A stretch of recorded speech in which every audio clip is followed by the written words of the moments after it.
আসসালামু আলাইকুম। আমরা কি স্টার্ট করব?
ওকে,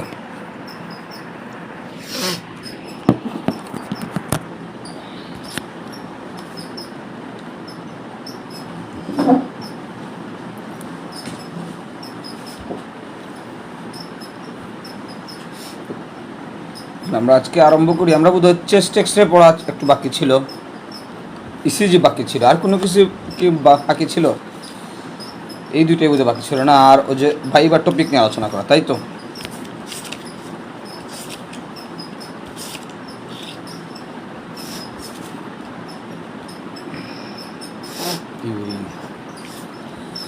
ইউরিনারি, ওকে।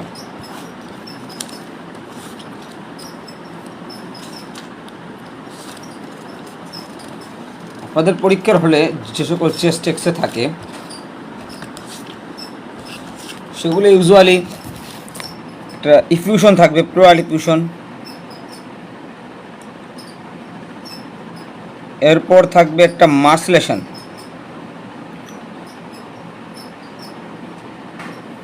মাসলেশনটা হলো, আর হলো গিয়ে একটা কনসলিডেশন।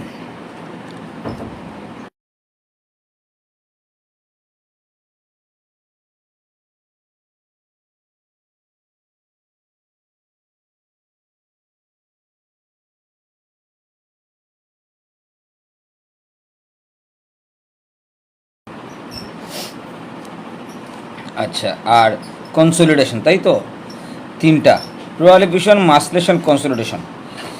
এর বাইরে আসলে আর কিছু থাকার কথা না।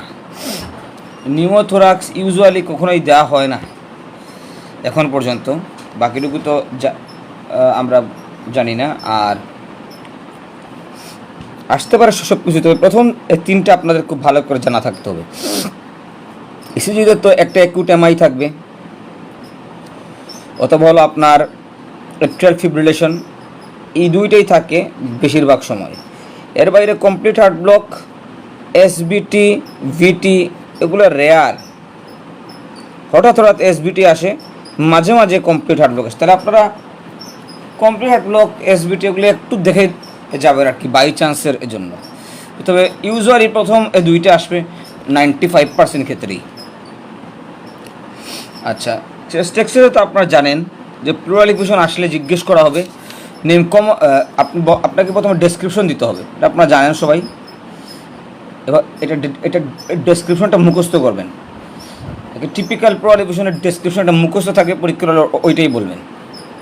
তারপর কমন কোয়েশ্চন হলো what are the causes.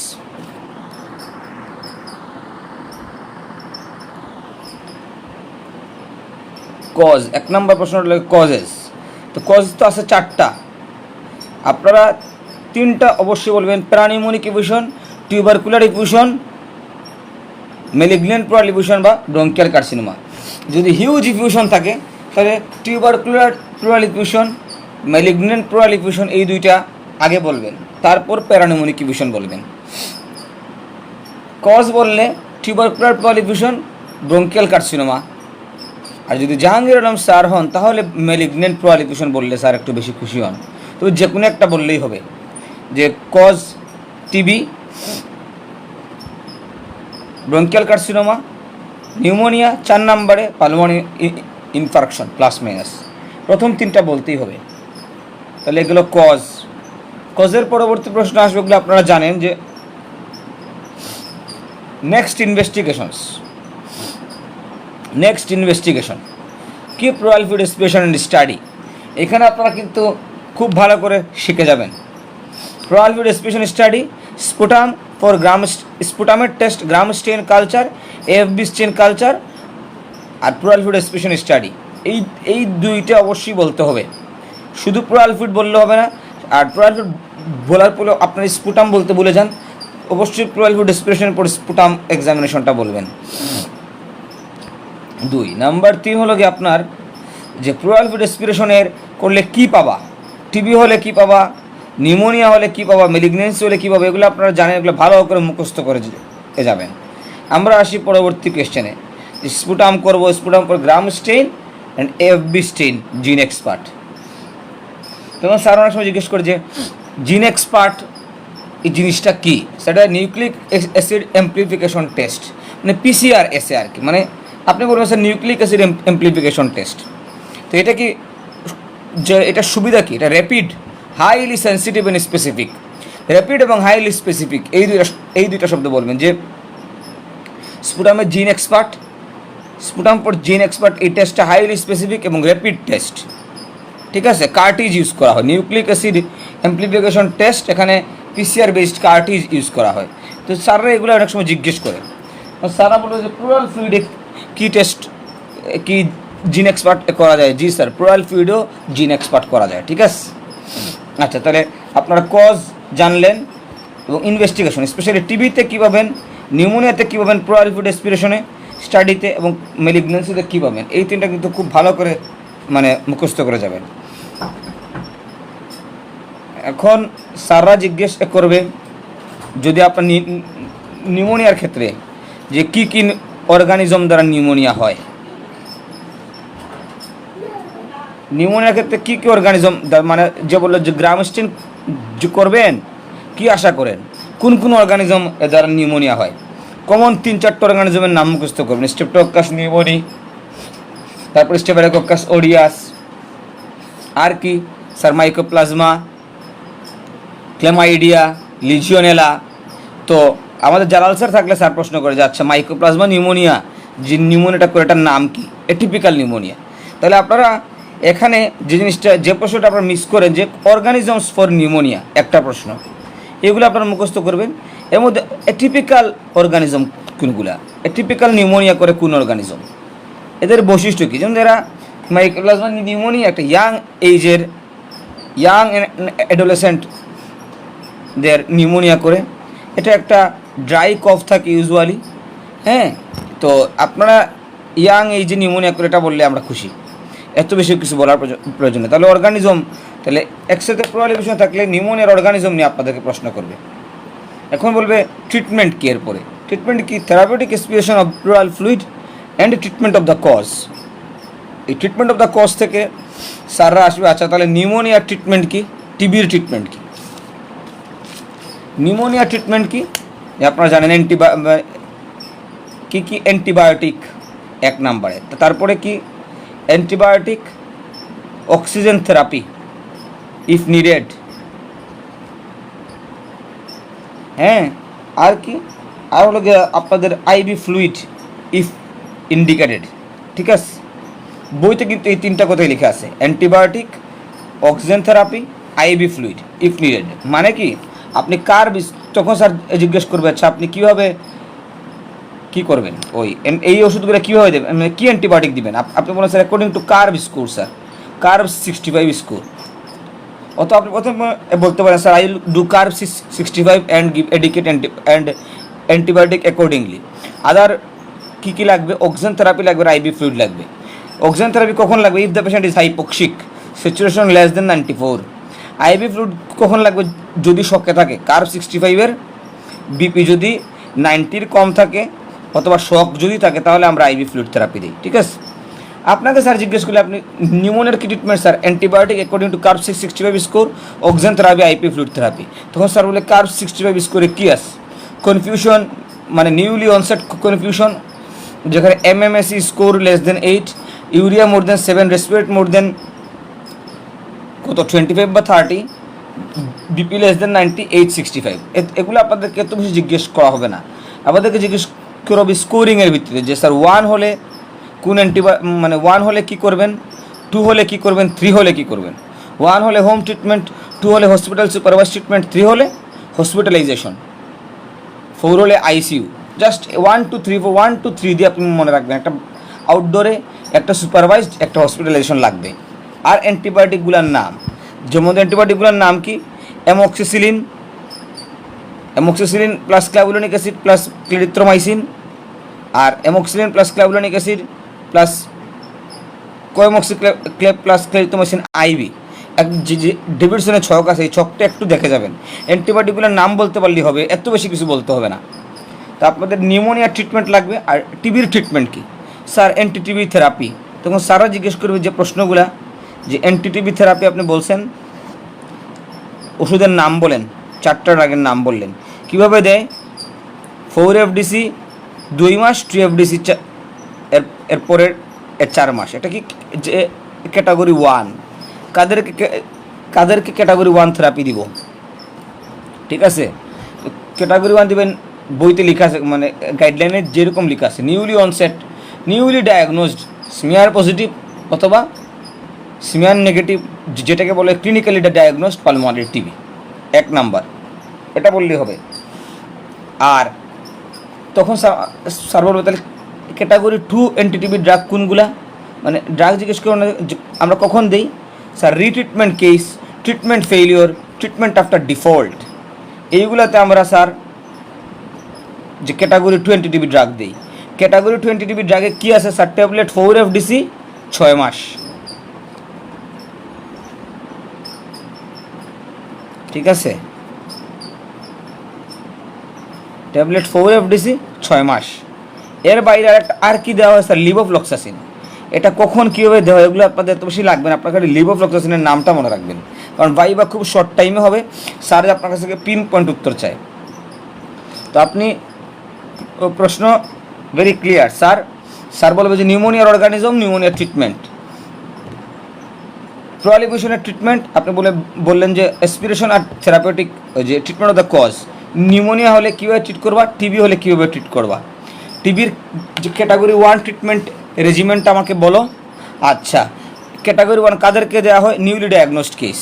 Next question, আচ্ছা তাহলে ক্যাটাগরি 2 টিবি রেজিম আছে, জি স্যার। এটা কীভাবে দেয়, 4FDC 6 মাস, সাথে আর কি দেয়, লিভোফ্লক্সাসিন। এটা কাদেরকে দেওয়া হয়, রিট্রিটমেন্ট কেস। কোনো কিছু বলতে না বলে শুধু রিট্রিটমেন্ট কেস বললে এনাফ, একটা নিউলি ডায়াগনোজড কেস, একটা রিট্রিটমেন্ট কেস, 2টা ক্যাটাগরি গেল।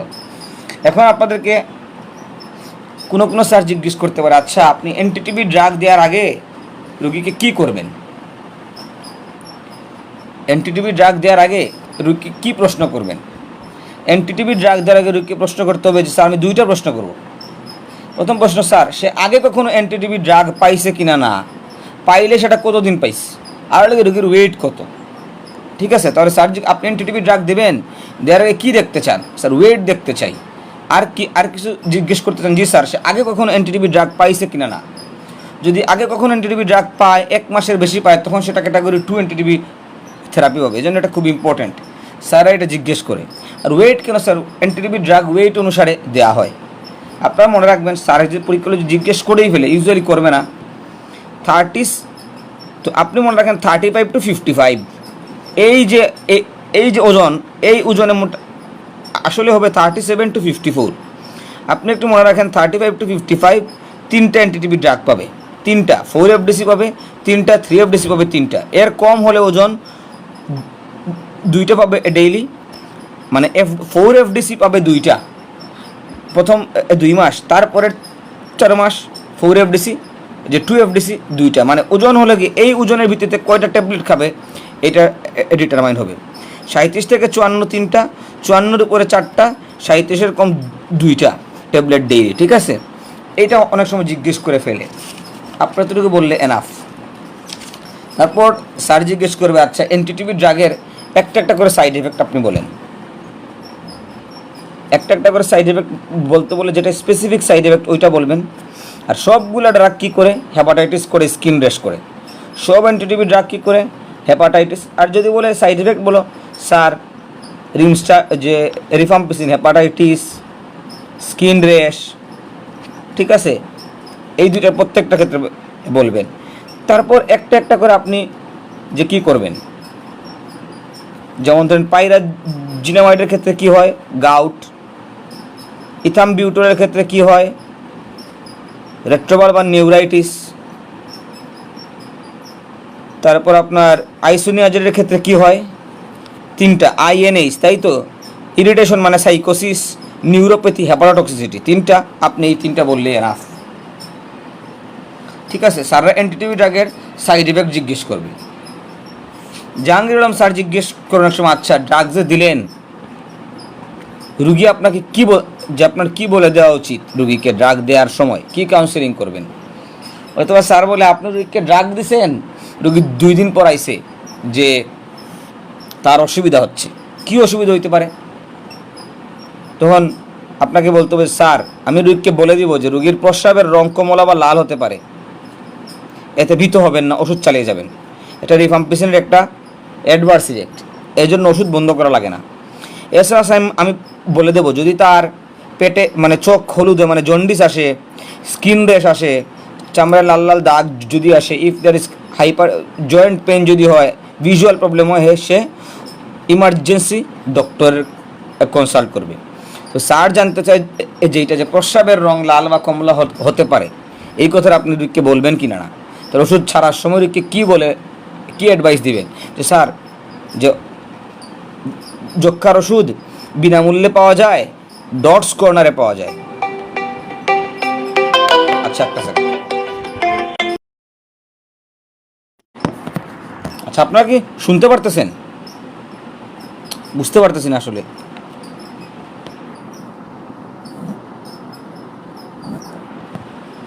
আচ্ছা, তাহলে স্যার যেটা জানতে চাই 2টা জিনিস, যে এটা কই পাবে? এটা স্যার উপজেলা স্বাস্থ্য কমপ্লেক্সের ডটস কর্নার বা যে কোনো জায়গায় ডটস কর্নারে পাবে। ডিরেক্টলি অবজার্ভ ডটস কর্নারের অ্যাব্রিভিয়েশন জিজ্ঞেস করে জালাল স্যার, তাহলে ডটস কর্নারে পাবে। এর মানে কি স্যার, মানে রুগীরকে ডিরেক্ট সুপারভাইজ করে ওষুধটা খাওয়াবে। মানে ওরা বলবে যে স্যার এই যে ডটস কর্নারের স্বাস্থ্যকর্মী আসে সে সপ্তাহে 3 দিন স্যার রুগীর বাসায় গিয়ে রুগীকে ওষুধ দিয়ে আসবে, বা রুগী আসবে সপ্তাহে 3 দিন, ওরা কথা বলে রুগীকে ওষুধ খায় কিনা জিজ্ঞেস করবে, ডিরেক্টলি অবজার্ভ করবে। আর কি স্যার, রুগীর প্রস্রাবের রং কমলা বা লাল হতে পারে, এতে রুগী ভীত হবে না, এটা আমি স্যার রুগীকে বলে দিব। আর সাইড এফেক্ট সম্পর্কে কাউন্সেল করব। ঠিক আছে? আচ্ছা, তাহলে আপনারা বাকি সব কিছু পারবেন, এইগুলো একটু জিজ্ঞেস করবে স্যাররা। ঠিক আছে? আচ্ছা, তারপর নিউমোনিয়া একটা এক্সরে থাকবে, এটা তো সহজ। স্যার বলবে যেটা যে আপনি বললেন একটা, আপনি কি বলবেন sir? There is homogeneous opacity, অথবা দ্যার ইজ অ্যান অপাসিটি ধরেন রাইট আপনাদের একটা থাকে রাইট লোয়ার লোবে থাকে, the right lower lobe with air bronchogram. যদি বুঝতে পারেন তাহলে এয়ার ব্রঙ্কোগ্রাম বইলেন, আর যদি বুঝতে না পারেন তাহলে এয়ার ব্রঙ্কোগ্রাম বইলেন না। বুঝতে পারলে যদি এয়ার ব্রঙ্কোগ্রাম বলেন, জাহাঙ্গীর আলম স্যার বলে আমার এয়ার ব্রঙ্কোগ্রামটা একটু দেখান, তখন আকাশে বাতাসে উত্তর দিলে সমস্যা। আপনি যদি এয়ার ব্রঙ্কোগ্রাম বুঝেন তাহলে আপনি বললেন, আমাদের কোনো অসুবিধা নাই, it's a very good answer. আপনাদের একটা এক্সে থাকবে এরকম, ধরেন হার্ট, লাং, হ্যাঁ, এর মধ্যে ধরেন এখানে একটা সাদা একটা অংশ থাকবে। সাদাটাকে আমরা যদি এয়ার ব্রঙ্কোগ্রাম আমরা কীভাবে বুঝি? এয়ার ব্রঙ্কোগ্রাম হলো গিয়ে যে এয়ার ফিল্ড ব্রঙ্কাই বোঝা যায় আর কি, মানে কীভাবে বুঝা, আচ্ছা ঠিক আছে। আমরা তাহলে বলবেন sir there is a opacity in the right lower lobe with air bronchogram within it.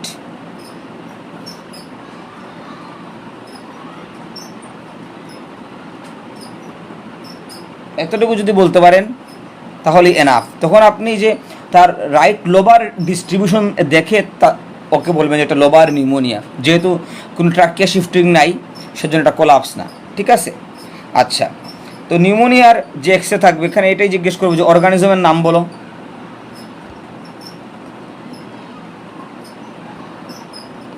তারপর জিজ্ঞেস করবে ট্রিটমেন্ট। আপনি যে বললাম যে ট্রিটমেন্ট প্রিন্সিপাল তিনটা, এই তিনটা বলবেন according to antibiotic according to curve 65 score. এই তখন কার্ভ 65 স্কোর কি এটা জিজ্ঞেস করবে। আচ্ছা,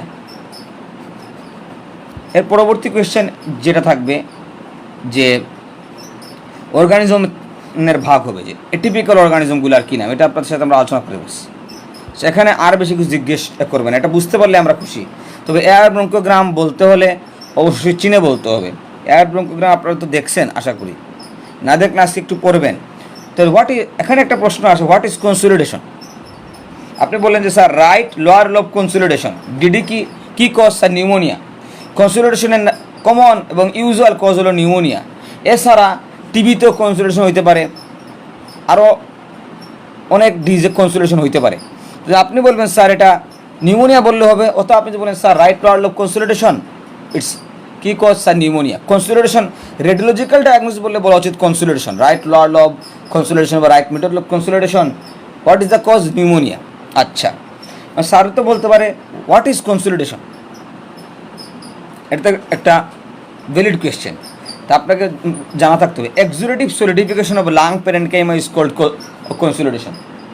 মানে আপনার লাংসে একটা অর্গানিজম ঢুকলো, সেখানে ইনফ্লামেশন হইল। ইনফ্লামেশন হলে কী হবে?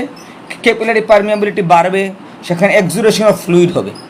এক্সুরেশন অফ ফ্লুইড যখন হবে তখন লাংসের যে এলভিওলাইগুলো আছে সেগুলোতে এক্সুরেশন মানে ইনফ্লামেটরি এক্সুরেট এসে জমা হবে। সেগুলো যখন সলিডিফিকেশন হবে তখন তারা কি হবে, যেহেতু ইনফ্লামেটরি সেটা যখন সলিডিফিকেশন হবে তখন মানে এক্সুরেশনটা যখন লিকুইড থেকে শক্ত হবে তখন তারা কি করবে, একটা অপেক শ্যাডো তৈরি করবে, এলিভিওলাই এগুলো অপেক হয়ে যাবে, ঠিক না?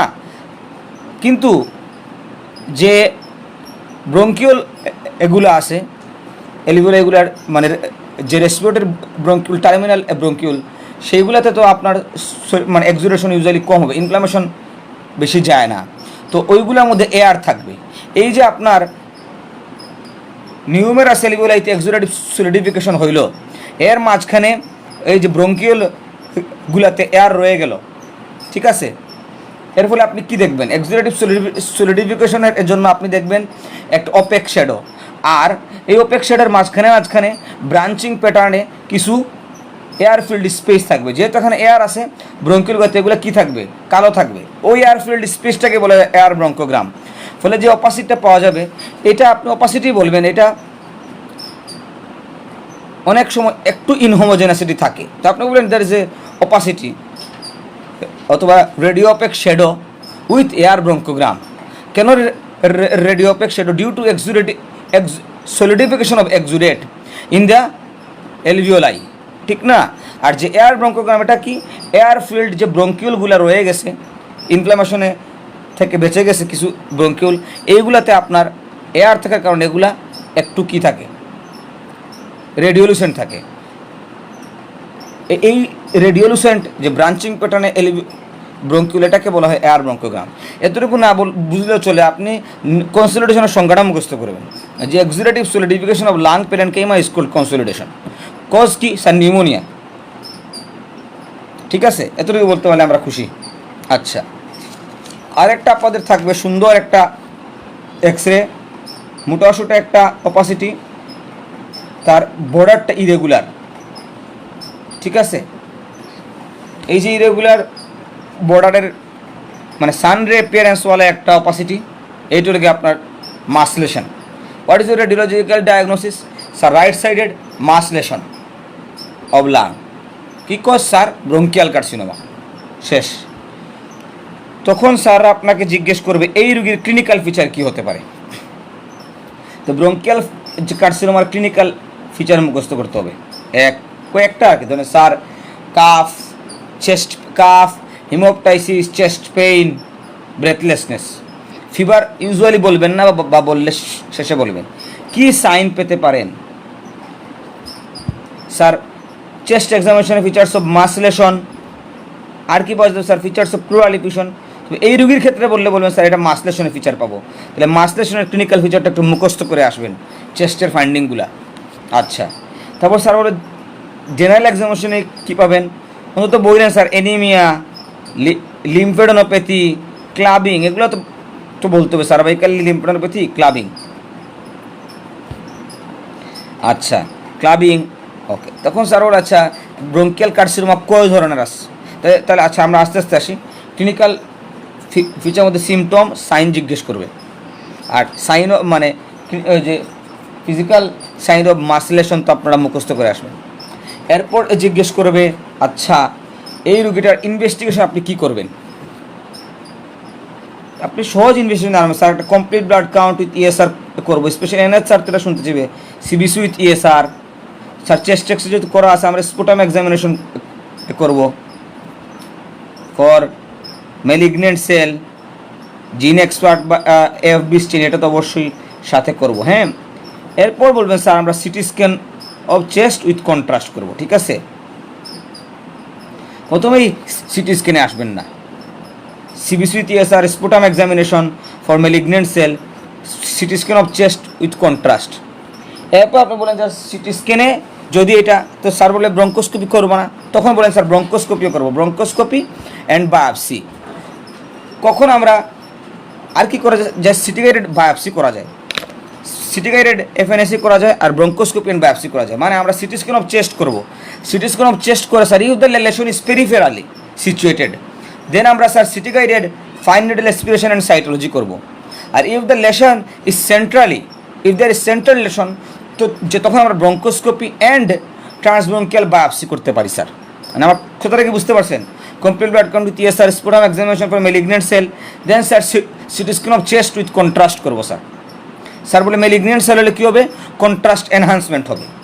তারপর কী করবো? কীভাবে আপনি ডায়াগনোসিস কনফার্ম করবেন? স্যার আমি if the lesion CT scan of চেস্টে যদি লেশনটা পেরিফেরালি পাওয়া যায়, তাহলে স্যার আমি সিটি গাইডেড এফএনএসি অথবা সিটি গাইডেড কোর বায়োপসি করতে পারি কনফার্মেশনের জন্য।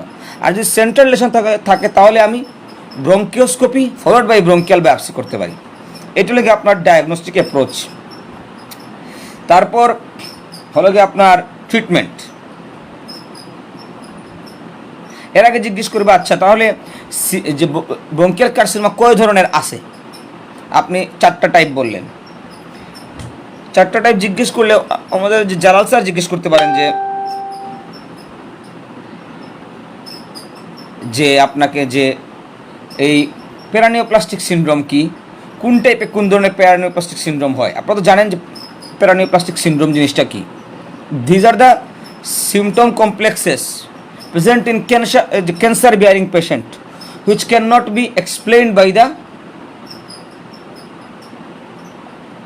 local or systemic local spread or local or systemic spread of the cancer or due to the hormone secretion indigenous to the tumor site। তাই তো, মানে এই সিমটমগুলো সিনড্রোমগুলো এই সিমটমগুলোর কোনো ব্যাখ্যা দেওয়া যায় না। লোকালি ক্যান্সারের লোকাল প্রেজেন্স বা ডিস্টেন্ট মেটাস্ট্যাটিক প্রেজেন্ট, অথবা ক্যান্সার সাইটের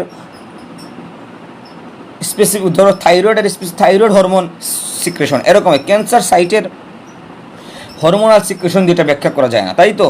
তখন স্যার জিজ্ঞেস করছি স্মল সেল কার্সিনোমা তে কোন ধরনের প্যারানিওপ্লাস্টিক সিনড্রোম পাওয়া যায়, আর স্কোয়ামাস সেল কার্সিনোমাতে কোন ধরনের প্যারানিওপ্লাস্টিক সিনড্রোম পাওয়া যায়। ঠিক আছে, এই যে বায়োপসিতে আপনি যখন যাবেন তখন জিজ্ঞেস করবেন। তা আপনি একটা দুইটা সিমটম মানে যে প্যারানিওপ্লাস্টিক সিনড্রোম বলতে পারলে তো এনাফ, আপনাদেরকে বেশি জিজ্ঞেস করবে না। এক্ষেত্রে একটা প্রশ্ন লেগে যে squamous cell carcinoma, squamous cell carcinoma কি? SCC, squamous cell carcinoma. আপনারা মনে রাখবেন স্কোয়ামাস সেল কার্সিনোমা স্মোকারদের হয়, এটা সেন্ট্রালি হয়, এখানে কেভিটেশন থাকে। Central, S for smoker, C for central lesion, C for cavitation, and squamous cell carcinoma, আরেকটা C ফর হাইপারক্যালসেমিয়া। ঠিক আছে, তাহলে স্যার বলবে হাইপারক্যালসেমিয়া কোনটাতে হয়? স্যার স্কোয়ামাস সেল কার্সিনোমাতে হয়। ঠিক আছে, আর স্কোয়ামাস সেল কার্সিনোমাতে কী হয়? এই যে আপনার এই হাইপারক্যালসেমিয়া হয়, সেন্ট্রাল লেশন হয়। সবচেয়ে জরুরি স্মোকারদের কোনটা হয়? এখানে স্যার এই প্রশ্ন জিজ্ঞেস করবি স্মোকারদের কোনটা বেশি হয়? স্যার স্কোয়ামাস সেল কার্সিনোমা বেশি হয়। আর মেয়েদের কোনটা বেশি হয়? অ্যাডেনোকার্সিনোমা বেশি হয়, তাই না? এই একটা দুইটা প্রশ্ন জিজ্ঞেস করবে আর কি। আচ্ছা, আর ট্রিটমেন্ট সহজ। Treatment sir according to the stage, surgery, chemotherapy, radiotherapy, আর কিছু জানা লাগবে না। স্টেজ যদি জিজ্ঞেস করে, লং কেসে জিজ্ঞেস করতে পারে আপনাদেরকে, কে জিজ্ঞেস করবো? যে আমাদের শিশির চক্রবর্তী স্যার জিজ্ঞেস করতো। স্যার যেহেতু নয়, আশা করা যায় কেউ তার জিজ্ঞেস করবে না। আচ্ছা,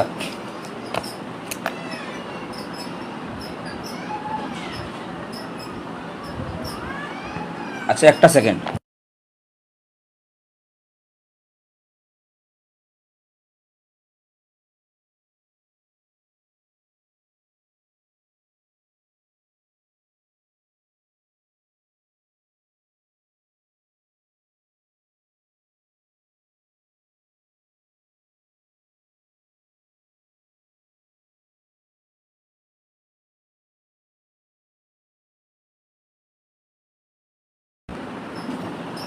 তাহলে আপনাদের ট্রিটমেন্ট এইটা বললেই হবে, শেষ। তাহলে আপনাদের এই তিনটার বাইরে আশা করা যায় কোনো চেস্ট এক্সরে থাকবে না। নিউমোথোরাক্স যদি থাকে তাহলে একটু কপাল খারাপ আর কি।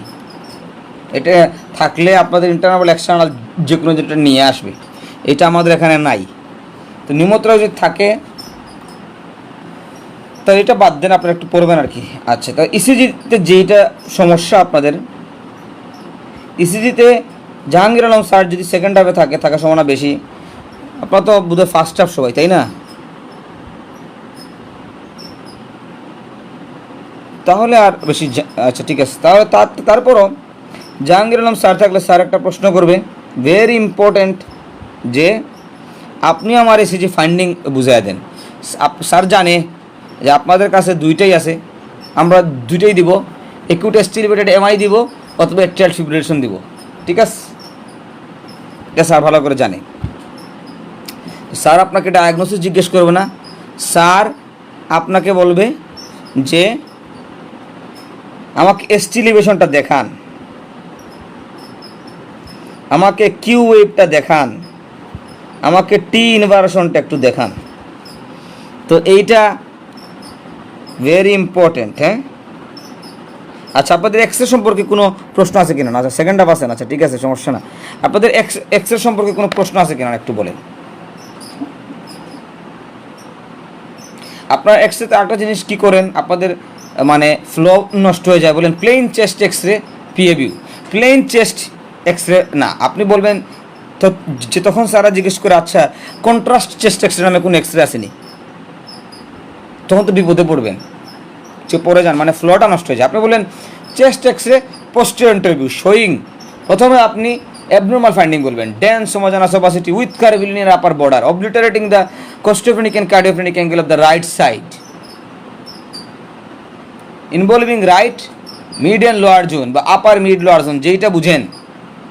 আপার জোন, মিড জোন আর লোয়ার জোন তো বুঝেন। আপার জোন হলো গিয়ে anterior end of the second rib পর্যন্ত লেগে আপার জোন, সেকেন্ড রিবে থেকে ফোর্থ রিবের এন্টেরিয়র এন্ড হলো গিয়ে মিড জোন, ফোর্থ রিবের মানে এন্টেরিয়র এন্ডের নিচ থেকে হলো গিয়ে লোয়ার জোন। তাহলে আপনি যেটা বুঝছেন এটা বলেন, কোনো সমস্যা না, না বুঝতে পারলে right side of the lung এটা বললেও চলবে। তারপরে এই যে বললেন যে এই অবলিট অ্যান্ড দ্য কোস্টোফেনিক কার্ডিওফেনিক অ্যাঙ্গেল বলার পরে আপনি যাবেন ট্রাকিয়াতে। ট্রাকিয়াতে যাওয়ার পরে আপনি তারপরে আপনি ট্রাকিয়া শেষ করার পরে কার্ডিয়াক যদি বুঝতে পারেন তাহলে বলবেন, না বুঝতে পারলে এত বেশি বলার প্রয়োজন নাই। তারপরে আপনি বলেন যে কি বনিথুরাক্স ডায়াফ্রাম এয়ারওয়ে, বনিথুরাক্স ডায়াফ্রাম এই দুইটা অবশ্যই বলতে হবে। যে সবার শেষে বলবেন যে বনিথুরাক্স ইজ ইনটেক্ট, এটা বলে শেষ করবেন আর কি। আচ্ছা, মেসলেশন এক্সরে ফান্ডিং আপনি বলবেন যে স্যার দেয়ার ইজ এ, আপনার হোমোজেনাস অপাসিটি ইউজুয়ালি থাকে, অথবা বলবেন sir there is a radio opaque rounded shadow with irregular margin at right mid and upper and involving right mid and upper zone, ঠিক আছে। তারপরে বলতে হবে sir trachea centrally and with trachea centrally placed cardiac shadow is normal with intact cardiophrenic and costophenic angle, diaphragm is normally placed and bonithorax is intact। যদি আপনার মেসলেশন থাকে আপনার দেখা উচিত বনিথোরাক্স, কিন্তু এতদূর পর্যন্ত আপনারা পারবেন না বনিথোরাক্সে কোনো রিব ডিস্ট্রাকশন আছে নাকি, আপনি এতটুকু বললেই হবে। আচ্ছা, তাহলে আমরা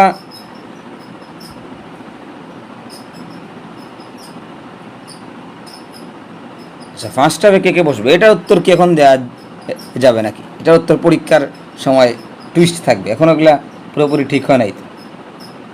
আচ্ছা, তাহলে আমরা ইসিজিতে আসি।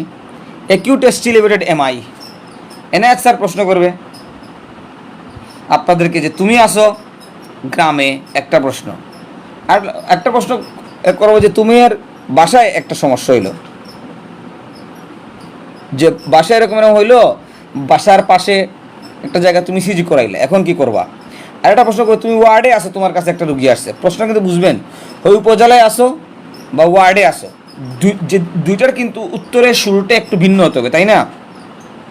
তাহলে আপনাদের ইসিজি দেখে ডায়াগনোসিস, এটা তো সবাই ডেসক্রিপশন অ্যান্ড ডায়াগনোসিস তো সবাই বলতে পারবেন। আপনারা পরীক্ষার হলে এতটুকু নার্ভাস হয়ে যান তোমরা যে কী করো, যেটা স্টিলেভেটেড এমআই এটা বলতে পার স্যার এমআই, স্যার বলি এমআই আগে বেশি কিছু নাই স্যার, এন্টেরিয়র এমআই, আর কি আছে স্যার স্টিলেভেটেড এমআই, এরপর স্যার অ্যাকিউট স্টিলেভেটেড এমআই, ততক্ষণে স্যার বিরক্ত হয়ে গেছে। এরপর আপনাদের মধ্যে কিছু আছে বুদ্ধিমান, এদের বিরুদ্ধে আমাদের কোনো অভিযোগ নাই, যেমন ধরো বুঝতে পারতেছেন এমআই কিনা না। কিছু যে ছেলে মেয়ে থাকে, ধরুন আগের বার একটা মেয়ে দেখছিলাম, সে উপরের ইসিজিটা হাতে নিয়ে যে নিচে ইসিজি ছিল ওইটা দেখছে, ওইটা এট্রিয়াল ফিব্রিলেশন, মানে এটা তো এমআই, খুব সুন্দর, কোনো সমস্যা না। তারপর লোকে যে তোমাদেরকে যদি কেউ বলেও দেয় বা কোনো যদি হিন্টস পাও এটা এমআই, তখন স্যারকে গিয়ে কি এই হিন্টস গিয়ে কি স্যারকে বলতে হবে।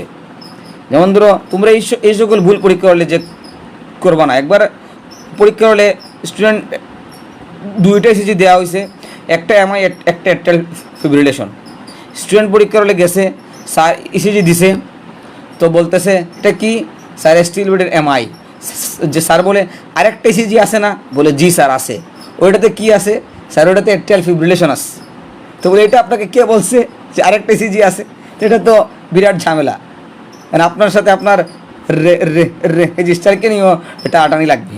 তা আপনারা বলছে আর ইসিজি আছে নাকি স্যার, আমি তো আর জানি না, না আপনি তো একটু মাথা কাটাতে হবে। আপনার পরীক্ষার হলে এটা বলার উদ্দেশ্য এই জিনিসটা আমি বলতে চাচ্ছি যে পরীক্ষা হলে একটু বুদ্ধিমান হতে হবে আর কি। স্যার আপনাকে টোপ দিচ্ছে, আপনি টোপ গিলতেছেন, এটা তো বিরাট ঝামেলা।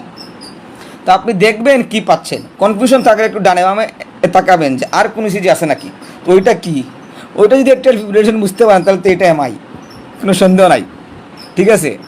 যাই হোক, এরকম আপনি পরীক্ষা হলে বুঝতে পারেন যে একটা দুইটা ইসিজির মধ্যে পার্থক্য, আপনার আগে যে গেছে এরা এমআই পাইছে বা কেউ বলছে একটা ফিব্রিলেশন পাচ্ছে, তখন তো আপনি মোটামুটি কনফিডেন্ট। এখন আপনি গিয়ে যে দেখলেন যে এটা এট্রিয়াল ফিব্রিলেশন বুঝতেছেন না, তাহলে একটু উপর নিচ যদি করতে পারেন তাহলে করবেন। যদি দেখা যায় যে স্যার দুইটা সিজি রাখছে, আপনার উপরে সিজিটা নিতে বলছে, তো আপনি উপরে সিজিটা নিলেন, নিয়ে একটু মুভমেন্ট করলেই তো আপনি নিচের ইসিজিটা বুঝতে পারেন যে কী আস। যদি এরকম কোনো হিন্টস পান, হিন্টস না পাইলে আপনার জন্য ভালো লেগে যেটা আপনি যে ইসিজিটা পাচ্ছেন সেটাকেই ভালো করে বুঝা। আপনার প্রিপারেশন ভালো থাকলে কোনো কিছু দিয়ে আপনাকে আটকানো যাবে না। আচ্ছা, আমরা আসি ইসিজিতে। তো ডেসক্রিপশন অ্যান্ড ডায়াগনোসিস তো আপনাকে পারতেই হবে, ঠিক আছে। তারপরে আসবে next question, what is the management. এক, স্টিলিভেটেড এমআই থাকলে আপনাকে আর ট্রোপোনিন আই করা লাগবে, এটা জিজ্ঞেস আর করবে না। স্টিলিভেশন আছে মানেই আর আমরা ট্রোপোনিন আইয়ের জন্য ওয়েট করবো না, ঠিক আছে। আচ্ছা, হোয়াট ইজ দ্য ম্যানেজমেন্ট, এইগুলো এক ধরনের কোয়েশ্চেন, যে ডেসক্রিপশন, ডায়াগনোসিস, ম্যানেজমেন্ট। আরেকটা কোয়েশ্চেন হলো গিয়ে, আর এইখানে যে আমাদের যদি মাহাজুয়া ম্যাডাম বা আমাদের প্রাইভেটের এক্সটার্নালরা আসলে ওনারা সহজ প্রশ্ন করেন, ওনারা জিজ্ঞেস করেন, বাবা এই জিসিজি আসলে বললা যে স্টিলিভেটেড এমআই, এই রুগী তোমার কাছে কী ধরনের ক্লিনিক্যাল ফিচার নিয়ে আসবে। তাহলে প্রশ্ন হলো what is the management, what is the clinical feature, দুইটা। আর আমাদের স্যাররা, এনায়েত স্যার, জাহাঙ্গীর স্যাররা আপনাকে সিনারিও দিবে, যে ধরেন আপনি হাসপাতালে আসেন ডিউটিতে, 1 নম্বর সিনারিও। আপনি পাশ করছেন, ইন্টার্ন ডক্টর হয়ে গেছেন, পরীক্ষা হলে শুনলে খুব ভালো লাগবে এটা, যে ইন্টার্ন ডক্টর হয়ে গেছেন। এরপর কি, এরপর আপনাকে বলে যে একটা রুগী এসে বললো সিভিয়ার চেস্ট পেইন 1 ঘন্টা থেকে, তা কী করবেন স্যার? আমি জিজ্ঞেস করবো সাইট, কারেক্টার। স্যার বললো সেন্ট্রাল চেস্ট পেইন, আপনি একটু সময় খাবেন। স্যার কারেক্টার, স্যার বললো severe central chest pain, squeezing বা হেভি চেস্ট হেভিনেস আছে, একটু ব্রেথলেসনেস আছে, কী করতে চান এখন? স্যার আমি হিস্ট্রি, ইমিডিয়েটলি স্যার আমি হিস্ট্রি নেব, ফিজিক্যাল এক্সামিনেশন করবো, এবং ইমিডিয়েটলি স্যার আমি ইসিজি অ্যারেঞ্জ করবো। একসাথে বলবো sir I will simultaneously assess the patient by rapid history examination and immediately I will arrange an ECG. History examination না ইসিজি করে ফেলবেন। রুগীর চেস্ট পেইন বললো, রুগীর তো চেস্ট পেইন এটা হারপেটিক নিউরালজি হইতে পারে, তাই না? তা আপনি এমনভাবে উত্তর দিবেন আপনাকে যাতে আটকানো না যায়। আর স্যার যদি বলে যে সিভিয়ার সেন্ট্রাল চেস্ট পেইন নিয়ে আসছে 1 ঘন্টা ধরে, এটা মানে স্যার আপনাকে পুরোপুরি টু দ্য পয়েন্ট বলছে, sir I will assess the patient and simultaneously arrange an ECG. আচ্ছা স্যার বললো ইসিজি অ্যারেঞ্জ করবেন, এই নেন ইসিজি। স্যার এরকম দিবে, এনায়েত স্যার এই ইসিজিতে কী আছে বলেন? তারপরে বলে স্যার একটু স্টিলিভেটেড এমআই। তো আপনাকে বলছে আপনি হাসপাতালে আসেন, এখন কি করবেন স্যার? তখন আপনি কি বলবেন? স্যার হসপিটালাইজেশন, রুগী তো স্যার বলে রুগী তো অলরেডি হসপিটালে আসে, ঠিক না? তাহলে এই রুগীর ক্ষেত্রে তো হসপিটালাইজেশন বলার কোনো প্রয়োজন নাই। স্যার বলছে এনআইএস স্যার কিন্তু জিজ্ঞেস করে আপনি কি করবেন? তা আপনি তো মেডিসিন ওয়ার্ড ইন্টার্ন, আপনি কি করবেন মানে হলে গিয়ে আমি কি করবো, আমরা উত্তরে আসতেছি। একটা হলে একটা সিনারিও যে হসপিটালাইজেশন, আপনি হসপিটালে ইন্টার্নশিপ আছেন। আরেকটা বললো স্যার ধরেন আপনার টিচার গ্রামে গেছেন, আপনার টিচার এসে আপনাকে বলছে সিভিয়ার সেন্ট্রাল চেস্ট পেইন 1 ঘন্টা থেকে, সাথে একটু সুয়েটিং আছে। অথবা এটা বললো, আপনি বলেন sir I will simultaneously assess the patient and arrange an ECG. আচ্ছা তা ইসিজিতে কী চান? স্যার বলো আচ্ছা আপনি উপজেলা হেলথ কমপ্লেক্সে গিয়ে একটা ইসিজি করছেন, এই নেন ইসিজি। এই একটা প্রশ্ন। তাহলে আপনার উপজেলা হেলথ কমপ্লেক্সে পাইছেন কী করবেন, ঠিক আছে? অথবা একটা পাশের ফার্মেসিতে ইসিজি করছেন, এই নেন ইসিজি। একটা প্রশ্ন। আর একটা তখন কী হবে? অ্যাপ্রোচ হবে 2টা। স্যার বললো ইসিজি পাইছি নর্মাল, আর আরেকটা বললো ইসিজিতে পাইছি এই নেন ইসিজি, এটা একুইট স্টিলিভেটেড এমআই। মানে আপনি ইসিজি দেখে বুঝলেন স্টিলিভেটেড এমআই, হ্যাঁ। আর আরেকটা হইতে পারে স্যার বললো ইসিজি পাইছে নর্মাল, এখন কি করবা? আমার কি প্রশ্ন বোঝা গেছে? আপনাদের প্রশ্ন আসবে ক্লিনিক্যাল ফিচার, ম্যানেজমেন্ট।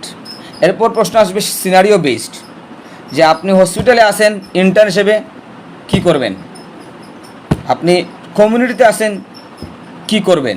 2। আরেকটা প্রশ্ন হলো আপনি ইসিজি করছেন, ইসিজিটা নেন, স্যার স্টিলিভেটেড এমআই, গুড। প্রশ্ন আসবে ম্যানেজমেন্ট। ইসিজি করছেন, স্যার বলে ইসিজি নর্মাল পাইছেন, এখন কি করবেন? আমার প্রশ্ন বোঝা গেছে? আচ্ছা, তাহলে আমরা প্রথমটাতে আসি ক্লিনিক্যাল ফিচার।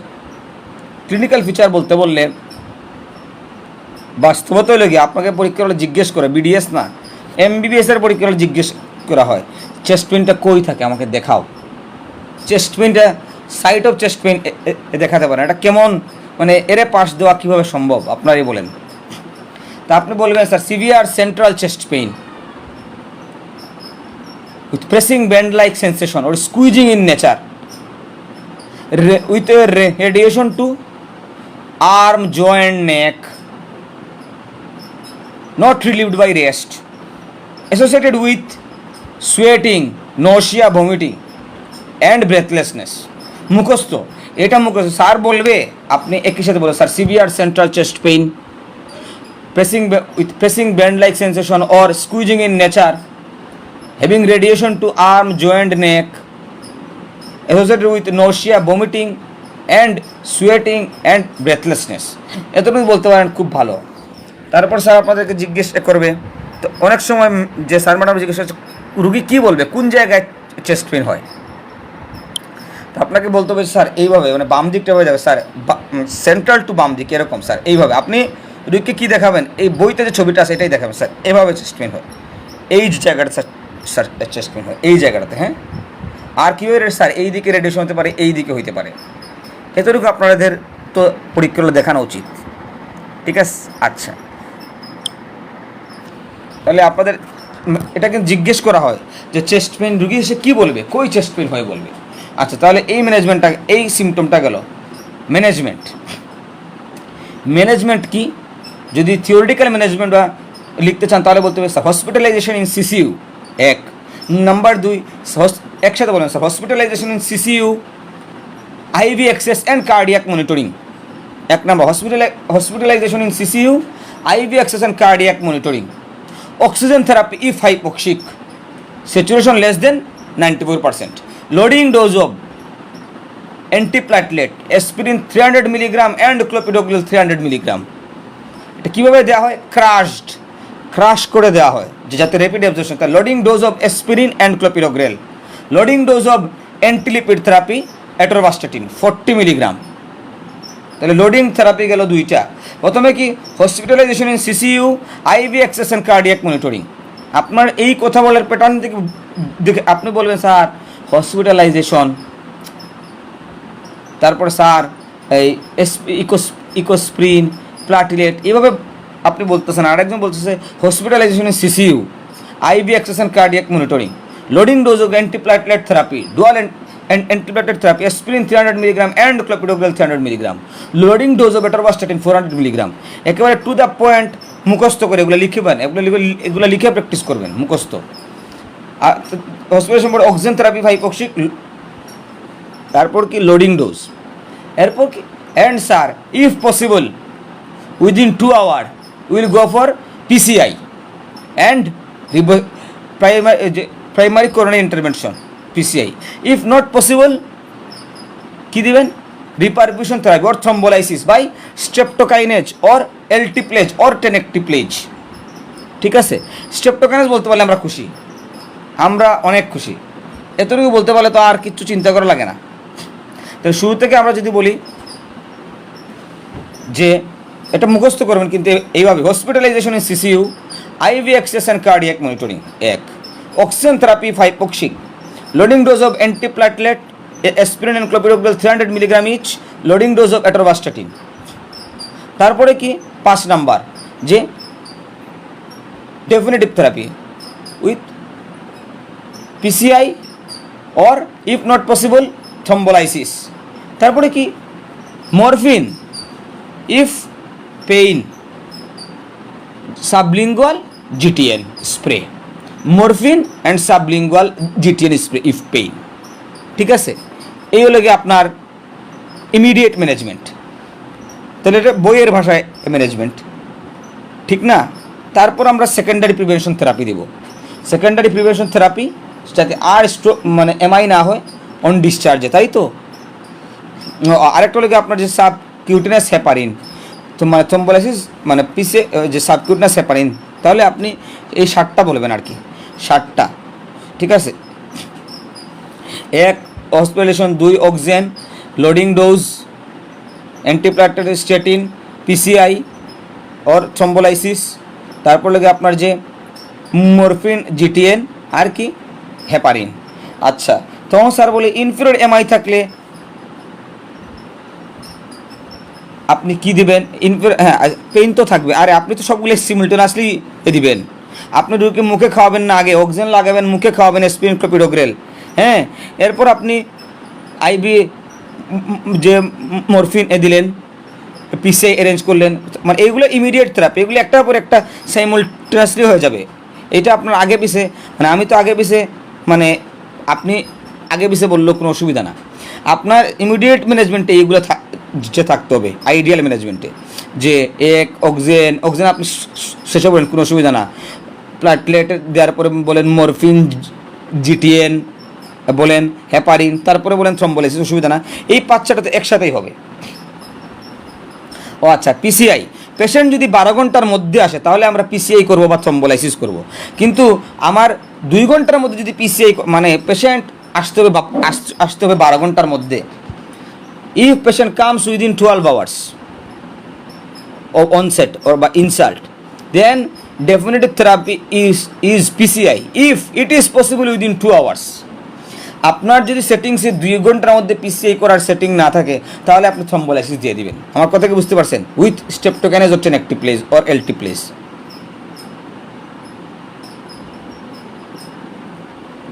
আমার কথা কি বোঝা গেছে? মানে আপনার acute elevated MI definitive therapy if comes within 12 hours, then definitive therapy is PCI। যদি পিসিআই প্রথম মানে আপনার কাছে আসলো রুগী, আসার 2 ঘন্টার মধ্যে যদি আপনি পিসিআই অ্যারেঞ্জ করতে না পারেন, আপনার এই সেট আপ নাই, তখন আপনি দেবেন থ্রম্বোলাইসিস। আচ্ছা, স্টার্টেকে আমরা অ্যান্টিস্কেমিক, আচ্ছা অ্যান্টিস্কেমিক তো আমরা দিচ্ছি ইমিডিয়েটলি, এই যে ইকোস্প্রিন, ক্লোপিডোগ্রেল, অ্যান্টিস্কেমিক থেরাপি। আর বিটা ব্লকার এসিনিবিটা আমরা 1-2 দিন পরে আরম্ভ করব, ঠিক আছে?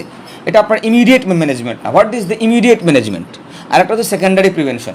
সেকেন্ডারি প্রিভেনশনের জন্য আপনি দেবেন অ্যাসপিরিন, বিটা ব্লকার, স্টেটিন, তারপর ABCD, aspirin ACE inhibitor, beta blocker, C দিয়ে সিটেটিন মানে স্টেটিন, ডি দিয়ে ডাইউরেটিক, এমআর অ্যান্টাগনিস্ট মানে স্পাইনোলেকটন। এগুলো আপনার সেকেন্ডারি প্রিভেনশন থেরাপি।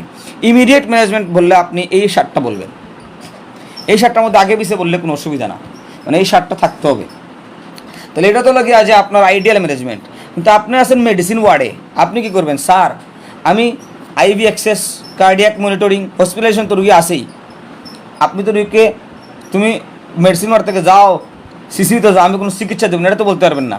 তাহলে আপনি কি বলেন? Sir IV access, cardiac monitoring, অবশ্য মেডিসিন ওয়ার্ডে কার্ডিয়াক মনিটরিং নাই, বলছে IV access, oxygen therapy, aspirin, clopidogrel, loading dose, তারপর কি, তারপর স্টেটিন স্যার দিব, and I will transfer the patient to CCU.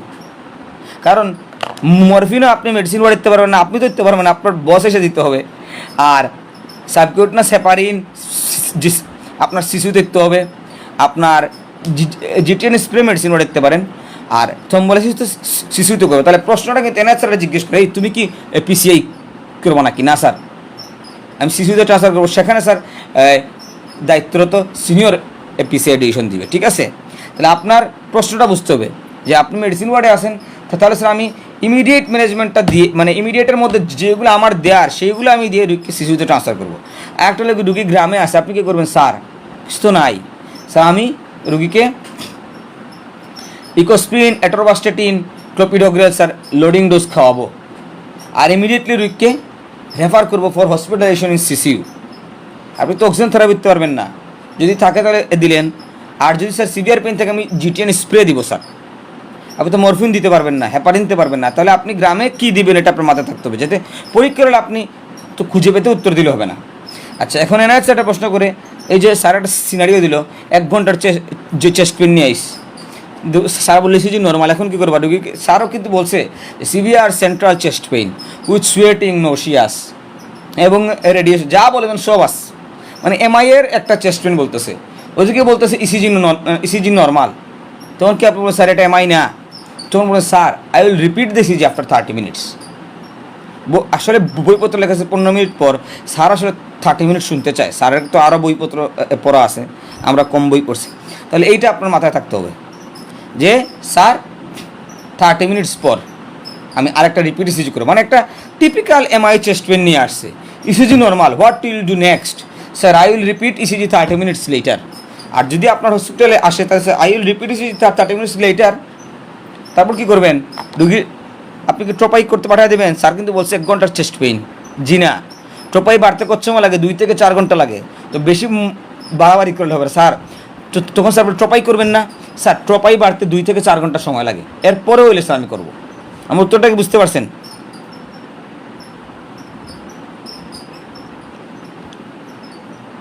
আচ্ছা, ক্লিয়ার তো না? ইসিজি থেকে এই প্রশ্নগুলো আসবে আর কি। ভেরি টাফ জিনিস ডেসক্রিপশন। এখন ডেসক্রিপশন তো আপনাকে বুঝতে হবে। কলা দেখে যে এটা কলা, এটা কলা না দেখলে তো আপনি বুঝতে পারবেন না। কলা দেখলে আপনি পরবর্তী যে কলার ডেসক্রিপশন দিতে পারবেন। তা এখন থেকে এস্টিলিভেশন সার্চ দিবেন গুগলে, দেখবেন কিউ ওয়েভটা দেখবেন, যাতে ইন্ডিকেট করা যেতে পারে। আপনাদের কিন্তু একটা হাফে ইসিজি এগুলো দেখাতে হবে, নিশ্চিত থাকেন। আচ্ছা, তারপর থাকলে অ্যাট্রিয়াল ফিব্রিলেশন। অ্যাট্রিয়াল ফিব্রিলেশন থাকলে কীভাবে ডেসক্রাইব করবেন, এটা জরুরি। What your findings and what is your diagnosis? Description and diagnosis, এটা হলো ইসিজির মেইন জায়গা। বললেন স্যার অ্যাট্রিয়াল ফিব্রিলেশন, আচ্ছা। তখন প্রশ্ন আসবে, আচ্ছা এই রোগীর কমপ্লিকেশন কী হতে পারে একটু বলো তো। কমপ্লিকেশন 1 নাম্বার, অ্যাট্রিয়াল ফিব্রিলেশনের আচ্ছা ইসিজি নর্মাল চেস্ট পেইনের ম্যানেজমেন্ট কী বলবো স্যার? এই প্যাটার্নে জিজ্ঞেস করা হয় না স্যার, এই প্যাটার্নে জিজ্ঞেস করে না স্যার। উত্তর চাই যে আপনার ইসিজি রিপিট করব। যদি আপনার সাজেস্টিভ মনে হয় ইসিজি নর্মাল পাইলেও আপনি মানে লোডিং ডোজ থেরাপি দেওয়া উচিত। আপনি যদি মনে করেন ক্লিনিক্যালি এটা এমআই, ইসিজি নর্মাল পাইছেন, মানে ভেরি শর্ট ইন্টারভ্যালের মধ্যে হয়েছে, তারপর আপনি লোডিং ডোজ থেরাপি দেওয়া উচিত। ঠিক আছে? তো স্যার উত্তর চাই যেটা আপনি উত্তরে দিবেন। আচ্ছা, এর পরবর্তী কোয়েশ্চেন কি? করোনারি আর্টারি বাইপাস গ্রাফটিং কই গেল? দূর।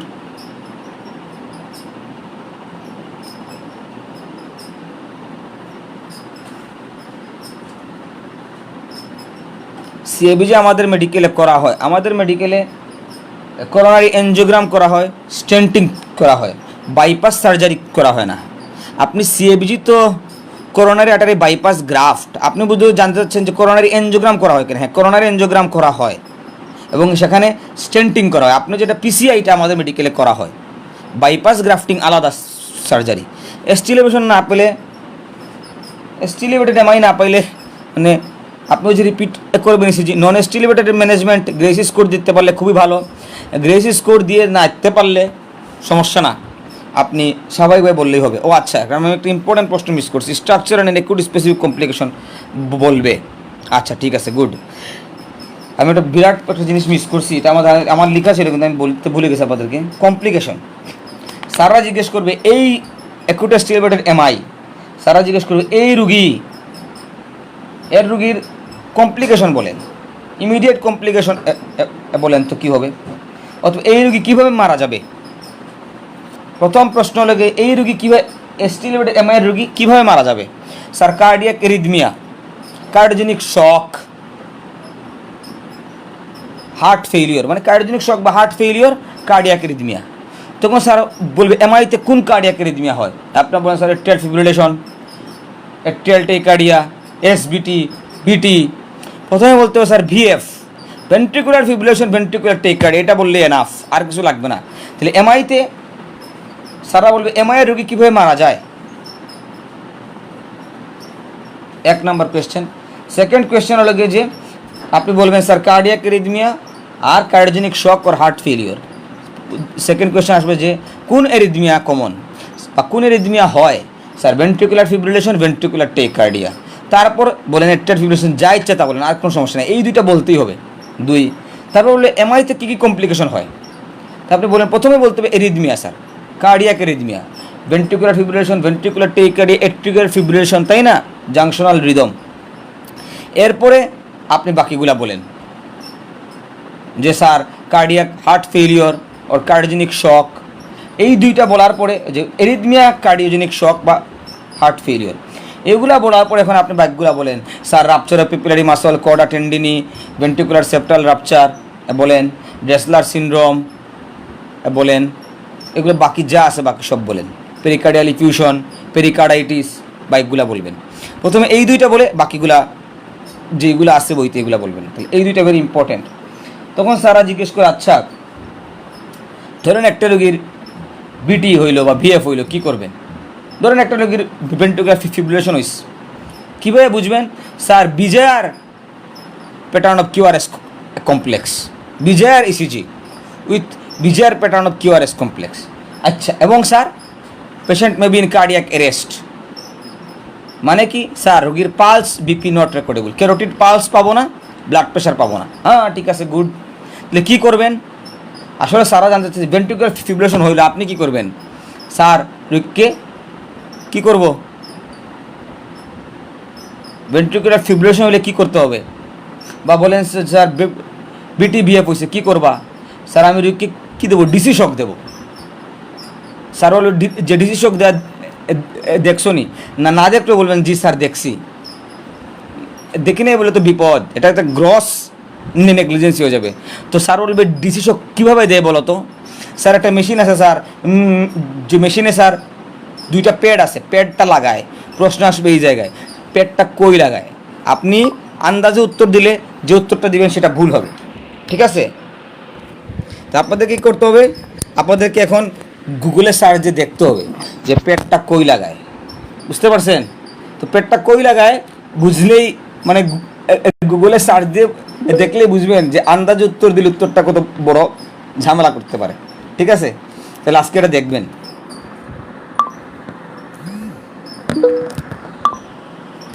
তাহলে আপনাদের কমপ্লিকেশন কি, মানে মোড অফ ডেথ, কমপ্লিকেশন মধ্যে এরিথমিয়াটা ভেরি ইম্পর্টেন্ট, ঠিক আছে?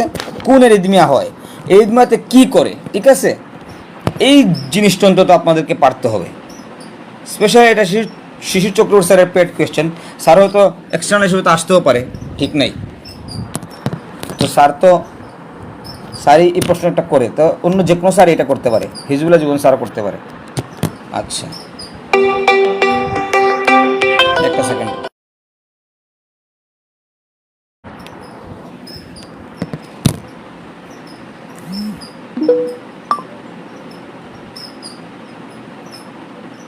নন স্টিলেবেটেড এমআই তো ইউজ করা হয়, স্টিলেবেটেড এমআই তো এটা ইউজ করা যেতে পারে যদি আমরা থ্রম্বোলাইসিস করতে না পারি, মানে আমরা যদি কিনতে না পারি। আচ্ছা আপনারা বলবেন এটাতে অনেক কিছু আছে। আমরা আসলে সাবকিউটানাস হেপারিনের মধ্যে লো মলিকুলার ওয়েট হেপারিন ইউজ করি, ফন্ডাপারিনক্স ইউজ করি। আচ্ছা যাই হোক, এটা আমাদের আপনি শুধু একটা বলে দেবেন আগে সাবকিউটানাস হেপারিন। আর ইনফেরিয়র এমআই থাকলে কী করবেন? ইনফেরিয়র এমআই যদি থাকে আপনি একটু স্টিলেবেট ইনফেরিয়র এমআই বলবেন। এখন স্যার যদি জিজ্ঞেস করে, ইউজুয়ালি জিজ্ঞেস করে না আর কি,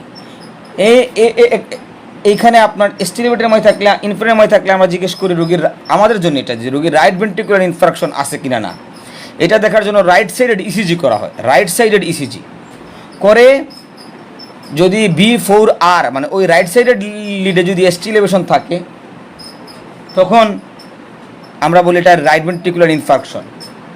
রাইট ভেন্ট্রিকুলার ইনফ্রাকশন থাকলে রোগীকে IV ফ্লুইড দেওয়া হয়, ঠিক আছে? বা রোগী শকে যাইতে পারে। তো এগুলো আপনাকে জিজ্ঞেস করা হবে না। আচ্ছা আমরা এট্রিয়াল ফিব্রিলেশন আসি, এর বাইরে আপনাদের কোনো প্রশ্ন আসবে না ইনশাল্লাহ। কমপ্লিকেশনের বাইরে আর কোনো প্রশ্ন নাই। এট্রিয়াল ফিব্রিলেশনের কমপ্লিকেশন, তাই তো sir? Description and diagnosis 1 number question, মানে যে প্রথম। এরপর আপনাকে একটা ইম্পর্টেন্ট কমপ্লিকেশন বলো তো, কজ, এট্রিয়াল ফিব্রিলেশনের কজ অ্যান্ড কমপ্লিকেশন, এই দুটো সবাইকে জিজ্ঞেস করা হবে। তারপর ট্রিটমেন্ট, ঠিক আছে? নাম্বার 3। 4 নম্বরে বলা হবে চার্জ বা মানে একটা স্কোরিং আছে, এটার নাম বলতে পারবো নাকি? স্কোরিংয়ের নাম বলতে পারলে আমরা খুশি, স্কোরিং টোরিং শেখার কোনো প্রয়োজন নেই, নাম বলতে পারলেই পাশের চেয়ার বেশি কি লাগে, ঠিক আছে? আচ্ছা তাহলে এট্রিয়াল ফিব্রিলেশনের কজ কী কী? 5টা মুখস্থ করবেন। Valvular heart disease, ischemic heart disease, এই দুইটা ফার্স্টে।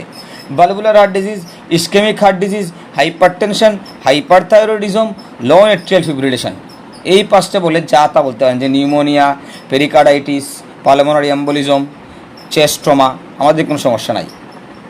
প্রথম 5টা লেগে 5টা কি, যে valvular heart disease, ischemic heart disease, hypertension, hyperthyroidism, lone atrial fibrillation. আমাদের ম্যাডাম জিজ্ঞেস করে মাঝে ম্যাডাম যে এই মানে এখন 1 নাম্বার কোনটা, এখন কিন্তু 1 নাম্বার কজ আইএসডি, ভিএসডিটা অনেকখানি কমে যাচ্ছে, অনেক সময় জিজ্ঞেস করতে পারে। এখন তবে আপনি ফার্স্টে বলবেন ভিএসডি, যে ভালভুলার হার্ট ডিজিজ, তারপরে বলবেন আইএসডি। তারপর কমপ্লিকেশন কি, একটা কমপ্লিকেশন মনে রাখবেন, এত কিছু মনে রাখবেন স্যার, থ্রম্বোএম্বোলিজম অ্যান্ড স্ট্রোক, মানে থ্রম্বোএম্বোলিজম হয়ে স্ট্রোক হবে, এটাই তার main complication. Thromboembolism and stroke, life threatening কী সমস্যা হতে পারে স্যার, থ্রম্বোএম্বোলিজম অ্যান্ড স্ট্রোক, শেষ একই সাথে বলবেন, মানে স্ট্রোক হবে আর কি। স্ট্রোকটা কি এম্বোলিক স্ট্রোক, তাই না, থ্রম্বোএম্বোলিক স্ট্রোক, এই জন্য বললাম আর কি। আচ্ছা, চার জন্য। আচ্ছা, এরপরের যে কোয়েশ্চেনটা লাগে ম্যানেজমেন্ট।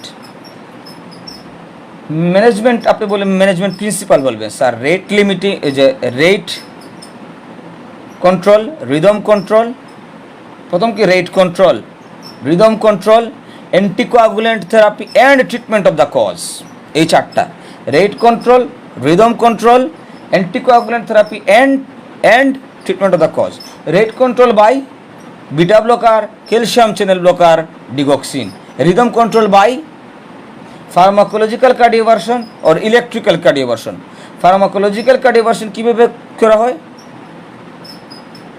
ফার্মাকোলজিক্যাল কার্ডিওভার্সনের জন্য আমরা ড্রাগ ইউজ করি, কি অ্যামিওডারন, ফ্লিকেনাইড। আর ইলেকট্রিক্যাল কার্ডিওভার্সনের জন্য কি ইউজ করি, ডিসি শক। আর থ্রম্বোএম্বোলিজম আমরা ইউজ করি anticoagulant, anticoagulant therapy. Anticoagulant therapy কীভাবে ইউজ করা হয়, যদি ভালভুলার হার্ট ডিজিজ হয় তাহলে স্যার আমরা অ্যান্টিকোয়াগুলেন্ট দিব, কোনটা দেবো, ওয়ারফেরিন। যদি স্যার নন ভালভুলার কজে এএফ হয়, মানে AF due to ISD, AF due to hypertension, AF due to hyperthyroidism, তখন কী করবো আমরা স্যার চার্জ বাস স্কোর করব। স্কোর করে, স্কোর যদি কত 2-এর বেশি না, স্কোর যদি আপনার দেখবেন স্কোরটা 0, 1, 2, 1-এর বেশি যদি থাকে তাহলে আমরা অ্যান্টিকোয়াগুলেন্ট দেবো। এক্ষেত্রে কী দিতে পারি, এক্ষেত্রে স্যার আমরা ওয়ারফেরিনও দিতে পারি অথবা নোবেল ওরাল অ্যান্টিকোয়াগুলেন্টও দিতে পারি, কি রিভারক্সাবান। আমার কথা কি বুঝতে পারছেন? আর ট্রিটমেন্ট অফ দ্য কজ, যদি আইএসডি থাকে আইএসডি ম্যানেজমেন্ট, হাইপারথাইরয়েডিজম থাকলে হাইপারথাইরয়েডিজম ম্যানেজমেন্ট, ঠিক আছে। আর চার্জ বাস করে কী আছে, কোরোনারি ডিজিজ, হাইপারটেনশন, এজ মোর দেন 75, সেক্স ক্যাটাগরি ফিমেল, বা তারপরে লেগে আপনার যে কি ভি দিয়ে, এ দিয়ে, এসসি দিয়ে যেগুলো আছে সেগুলো বলে ফেলবেন। মানে হলে কি আপনাদের ট্রিটমেন্ট প্রিন্সিপালটা মাথায় রাখলে উত্তর দিতে পারবেন ভালো করে, না হলে পরীক্ষা হলে উত্তর আপনি দিয়ে আসতে পারবেন না। এখানে আরও অনেক কথাবার্তা আছে, যে কখন অ্যান্টিকোয়াগুলেন্ট, যে ফার্মাকোলজিক্যাল কার্ডিওভার্সন, কখন ইলেকট্রিক্যাল কার্ডিওভার্সন, এগুলো স্যার আপনাদের কাছে জিজ্ঞেস করেন। আপনি যদি 4টা খালি পয়েন্ট বলতে পারেন স্যার খুশি। Sir rate control, rhythm control, anticoagulant therapy and treatment of the cause. Sir বলবে অ্যান্টিকোয়াগুলেন্ট থেরাপি কীভাবে দেয় sir, if valvular heart disease will present, if due to valvular, AF due to valvular heart disease like mitral stenosis, we will give anticoagulant, mainly warfarin. If AF due to other than non-valvular heart disease, then sir we will do charge versus score. If it is 1 in female আর 2 or more, ঠিক আছে, 2 or more in male, তাহলে আমরা কি করব, then we will give anticoagulant therapy. We can give warfarin or Nobel oral anticoagulant, রিভারক্সাবান। এইভাবে একটু বললে ভালো হয়, ঠিক আছে। তাহলে অ্যাট্রিয়াল ফিব্রিলেশনের মেইন খেলা হলো ডেসক্রিপশন অ্যান্ড ডায়াগনোসিসে, তারপর কজ, তারপর কমপ্লিকেশন, ট্রিটমেন্ট, চার্জ বাস স্কোরিংয়ের মাঝে যা, ঠিক আছে। আর হলো যে আপনার, আচ্ছা এখন স্যার বললো যে অ্যাট্রিয়াল ফিব্রিলেশনের রোগীর কী পাবেন, একটা ফিজিক্যাল মানে আপনি একটা এক্সামিনেশন করলে কী করবেন স্যার, পালস দেখবো। পালস কি ইরেগুলার, তাই না, ইরেগুলার পালস বলবে। আচ্ছা তাহলে আর প্রিকোডিয়াম এক্সামিনেশন করলে কী বলবেন স্যার, প্রিকোডিয়াম এক্সামিনেশন করলে ভেরিয়েবল ফাস্ট হার্ট সাউন্ড পাবো, variable intensity of fast heart sound. এরপরের প্রশ্ন লেগে যে আপনার, আচ্ছা যে আপনার অ্যাট্রিয়াল ফিব্রিলেশনের বেড সাইডে ক্লিনিক্যাল কনফার্মেশন কীভাবে করবেন। বেড সাইডে ক্লিনিক্যাল কনফার্মেশন করতে হয়, এটা জীবন স্যার জিজ্ঞেস করছিল, এজন্য কি বলতেছি স্যার তো এবার থাকবে পালসাস ডেফিসিট মানে হলো গিয়ে স্যার এটা কীভাবে দেখে, এটা স্যার দুইজন মিলে দেখতে হয়, একজন হার্ট রেট গুনবে, একজন পালস গুনবে, একজন হার্ট রেট গুনবে, একজন পালস গুনবে, ঠিক আছে। হার্ট রেট এবং পালসের মধ্যে পার্থক্য থাকবে, হার্ট রেট এবং পালসের মধ্যে পার্থক্য যদি 10-এর বেশি হয়, মানে হার্ট রেট যদি পালসের চেয়ে 10 বা তার চেয়ে বেশি হয়, তখন এটাকে বলা হয় পালসাস ডেফিসিট। এটা ইন্ডিকেট করে দেয়ার ইজ, এটা অ্যাট্রিয়াল ফিব্রিলেশনের বেডসাইড কনফার্মেটরি টেস্ট, ঠিক আছে। আচ্ছা, এখন স্যার বলে আচ্ছা কোন ভালভুলার হার্ট ডিজিজে অ্যাট্রিয়াল ফিব্রিলেশন হয়, মেইনলি কোনটাতে হয়, মাইট্রাল স্টেনোসিস, তাই না, মাইট্রাল ভালভুলার হার্ট ডিজিজে হয়, ঠিক আছে।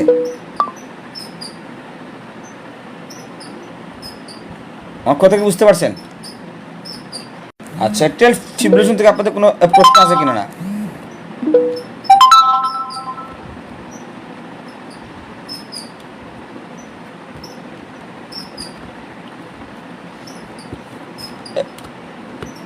আপনাদের কোনো প্রশ্ন আছে?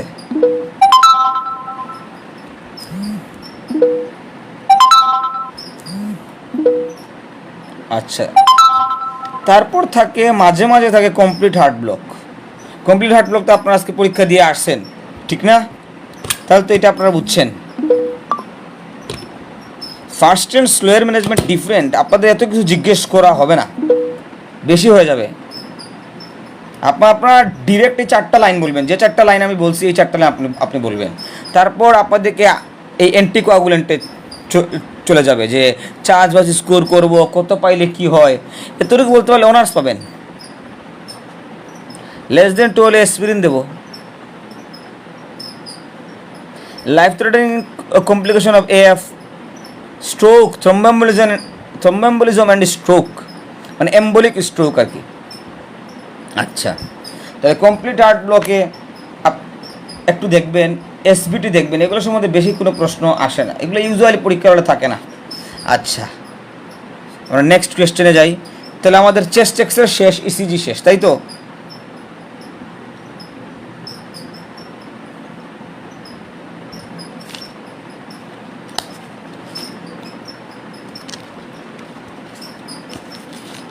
তাহলে আমরা একটু বোর্ড ভাইভাতে আসি। বোর্ড ভাইভাতে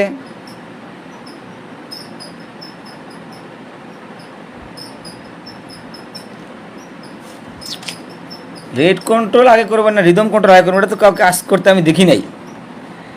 এটা তো অনেক লম্বা কথাবার্তা, যে রিদম কন্ট্রোল আমরা এখন রেট কন্ট্রোল আগে করি, রেট কন্ট্রোল সবার ক্ষেত্রে করব। রিদম কন্ট্রোলের ক্ষেত্রে অনেক কথা আছে। যদি এটা অ্যাট্রিয়াল ফিব্রিলেশনের ফার্স্ট অ্যাটাক হয়, তাহলে আমরা 48 আওয়ার অবজার্ভ করব। তারপর আমরা রিদম কন্ট্রোলে, তারপর যদি স্পন্টেনিয়াস রিভার্সন না হয়, তখন আমরা রিদম কন্ট্রোল করব। তবে elderly patient, structural heart disease আছে, এদের ক্ষেত্রে আমরা অনেক সময় রিদম কন্ট্রোল করি না, অথবা পারসিস্টেন্ট বা পার্মানেন্ট অ্যাট্রিয়াল ফিব্রিলেশন থাকলে আমরা রিদম কন্ট্রোল স্ট্র্যাটেজি আর ফলো করি না, ঠিক আছে। এটা তো অনেক কথাবার্তা, এটা আপনাদের জিজ্ঞেস করা হবে না, it will be too hard, আপনি পরীক্ষা লেগে এটা ডেলিভার করতে পারবেন না, এবং এটা আপনাদেরকে জিজ্ঞেস করা হবে না বলে আমার বিশ্বাস। আমি এখনও জিজ্ঞেস করছে বলে শুনি নাই। আচ্ছা, তাহলে আমরা ওই দিন কী করছি, আমরা ওই দিন স্নেক বাইট পড়ছি, ঠিক আছে না, পয়জনিং পড়ছি, রিউমাটোলজি পড়ছি। এখন কিছু প্রশ্ন আসবে ইনফেকশাস ডিজিজ নিয়ে, জিআইটি নিয়ে প্রশ্ন আসবে। ইনফেকশাস ডিজিজে কী কী প্রশ্ন আসে, একটা টিবি জাতীয় রোগ, আর একটা কি এন্টেরিক ফিভার, আর একটা কি অ্যাকিউট গ্যাস্ট্রোএন্টারাইটিস, আর একটা কি ডেঙ্গু, আর একটা কি ম্যালেরিয়া, আর acute viral hepatitis. Acute viral hepatitis, মানে অ্যাকিউট ভাইরাল হেপাটাইটিসের একটা কি থাকবে, মানে কি টিবি তো আপনারা জানেন, এটা নিয়ে আর এন্টেরিক ফিভার,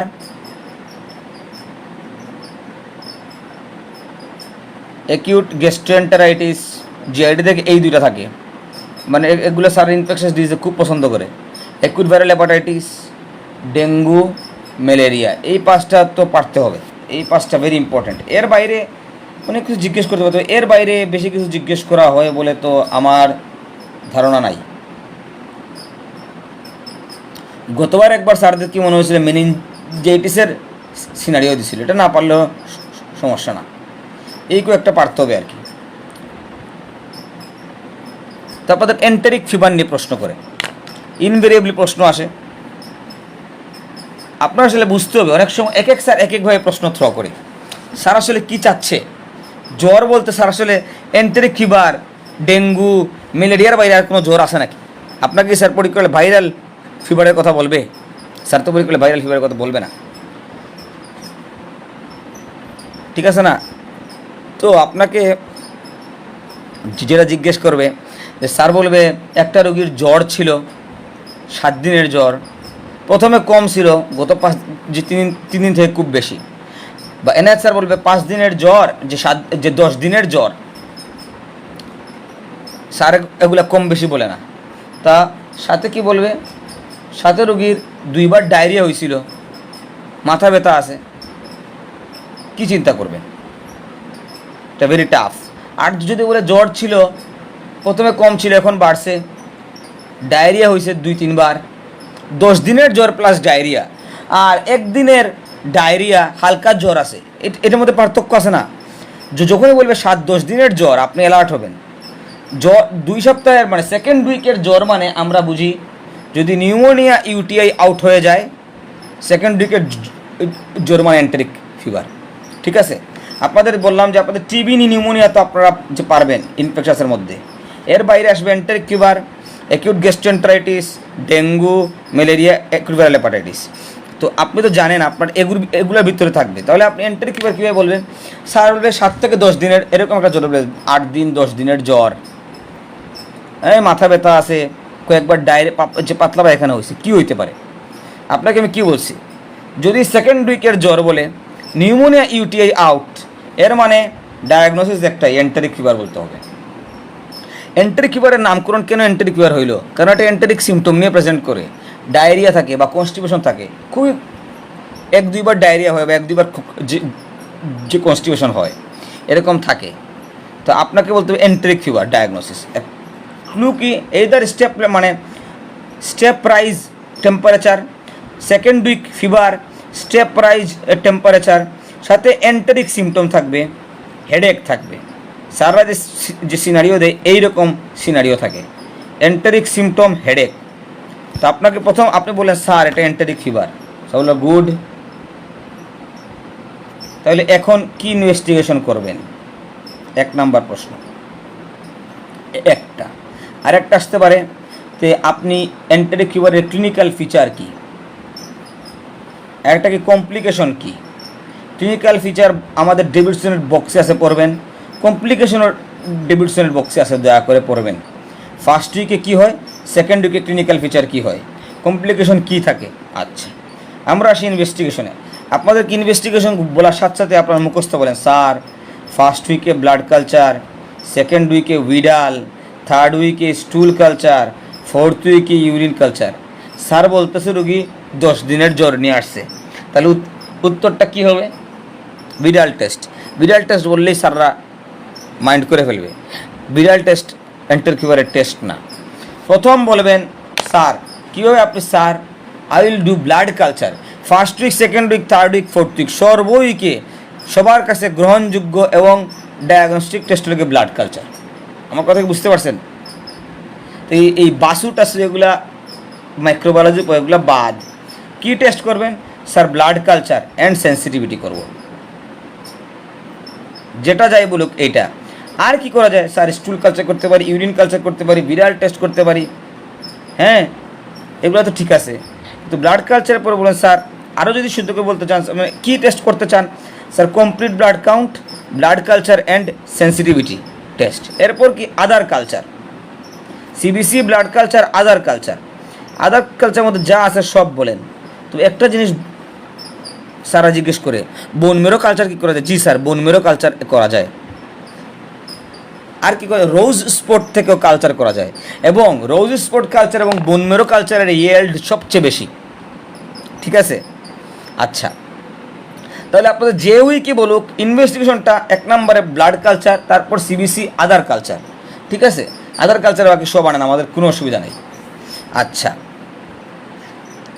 তাহলে ব্লাড কালচারে কী অর্গানিজমের নামটা বলেন তো স্যার? Salmonella typhi.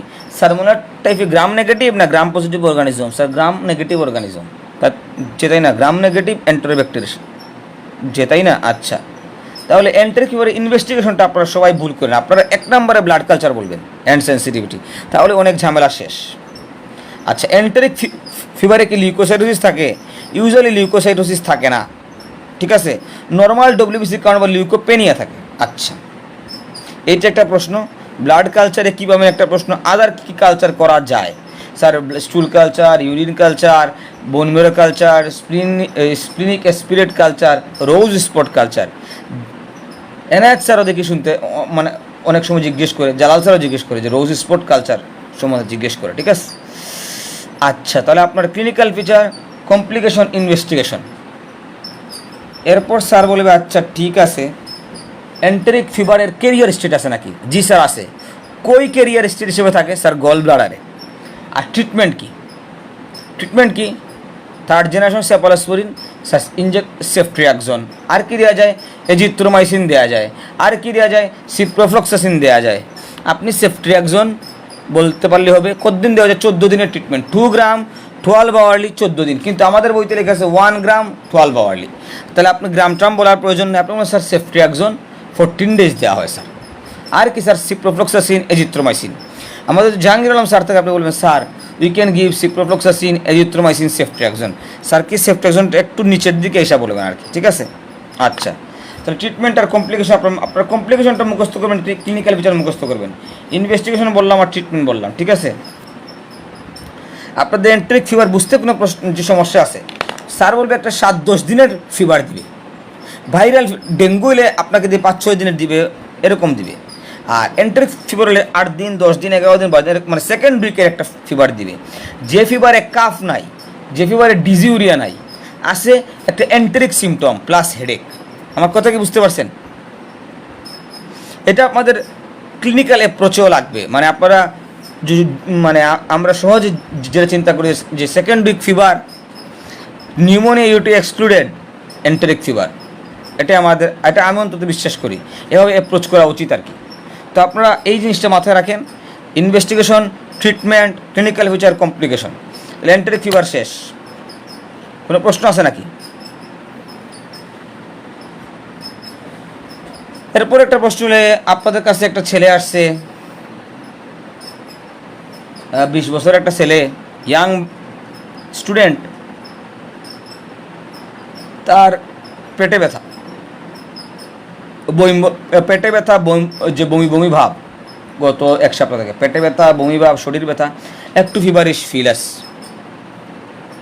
ঠিক আছে, কি হইতে পারে? এখানে বলাটা খুব টাফ। কি হইতে পারে এই জায়গায় বলাটা ভেরি ডিফিকাল্ট। তবে আপনাকে বুঝতে হবে, আমার তো প্রশ্ন বেশি নাই। Dengue, malaria, hepatitis, gastroenteritis, enteric fever, TB, pneumonia, UTI, আমার তো এই ইনফেকশাস তো এইগুলা। আর কি RASLE, রিলেটিভ ব্রাডিকার্ডিয়া হয়, কেন হয় এটা উত্তর তো আমি জানি না। ঠিক আছে, আচ্ছা যদি জানতে পারি তাহলে আমি তোমাকে বলবো না আর কি। আচ্ছা তাহলে আমরা একুট ভাইরাল হেপাটাইটিস, এই ক্ষেত্রে ভেরি ডিফিকাল্ট বলা, শুধু সিমটম দিয়ে, কিন্তু সারা সিমটম দিয়ে জিজ্ঞেস করে যে কি খাইছে, এখন right upper abdominal pain, nausea, vomiting, body aches, stroke, feverish feel. যদি স্যার বলে সাথে স্যার এই রুগীর জন্ডিস আছে, তুমি কী দেখতে চাও? স্যার আমি দেখতে চাই রুগীর টেন্ডার অ্যাবডোমেন এক্সামিনেশন করতে চাই, কোনো টেন্ডার হেপাটোমেগালি আছে কিনা। স্যার বলে টেন্ডার হেপাটোমেগালি আস, কী বলবা? Sir acute hepatitis, acute viral hepatitis. ঠিক আছে, একুট ভাইরাল হেপাটাইটিস, আমরা খুশি। এটা তো সবাই পারবে যে একটা right upper abdominal pain, nausea, vomiting. কী হতে পারে? Acute viral, acute hepatitis, acute cholecystitis, acute pancreatitis, anything. কিন্তু 1 সপ্তাহ বললে তো একুট কোলেসিস্টাইটিস পিছনে চলে যাবে। এই জন্য আপনি বললেন একুট ভাইরাল হেপাটাইটিস। ঠিক আছে, সাথে কি অ্যাকুট ফিভারাল হেপাটাইটিস কী থাকবে? জন্ডিস থাকবে, টেন্ডার হেপাটোমেগালি থাকবে, বা রাইট হাইপোকন্ড্রিয়াক টেন্ডারনেস থাকবে। তাহলে একটা ফিভার ইস ফিল বাই ফিভারের history of fever followed by right upper abdominal pain, nausea, vomiting, এই সাথে জন্ডিস অ্যান্ড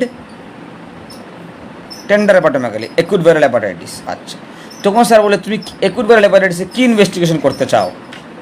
তো অ্যাকুট হেপাটাইটিসের ইনভেস্টিগেশন জানতে হবে।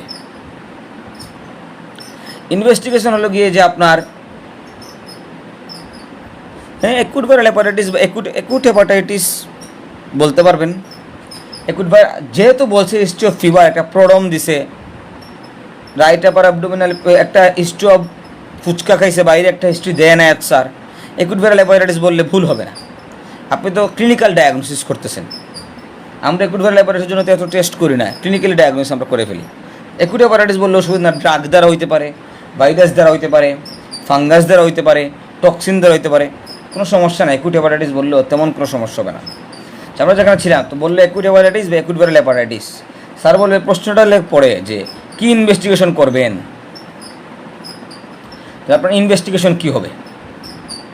Sir I will do liver function test, serum bilirubin, serum ALT, AST, ALP, প্রথমবিন time, হ্যাঁ, এরপর একটু আস্তে ধীরে বলবেন সিরাম অ্যালবুমিন। এটা এলএফটির মধ্যে পড়ে, যদি অ্যাকুট হেপাটাইটিস আমরা এটা করবো না, ইউজুয়ালি আমরা করি না। And sir viral screen, sir এটা শুনতে যাচ্ছে। তবে আপনি লিভার ফাংশন টেস্টে এএলটি এএসটি বলার পুরোপুরি এনএচ স্যার আপনাকে আটকাবে যে এএলটি এএসটি কি লিভারের ফাংশন টেস্ট, বলবেন না sir they are damage marker of liver. আপনি বলবেন sir I will do LFT, liver function test in the form of serum bilirubin, ALT, AST, ALP, হ্যাঁ। এরপরে বলবেন যে এরপর আপনি বলবে যে কি ওই প্রথম মিন টাইম, তারপর একটা আসতে দেবেন sir albumin and viral screen.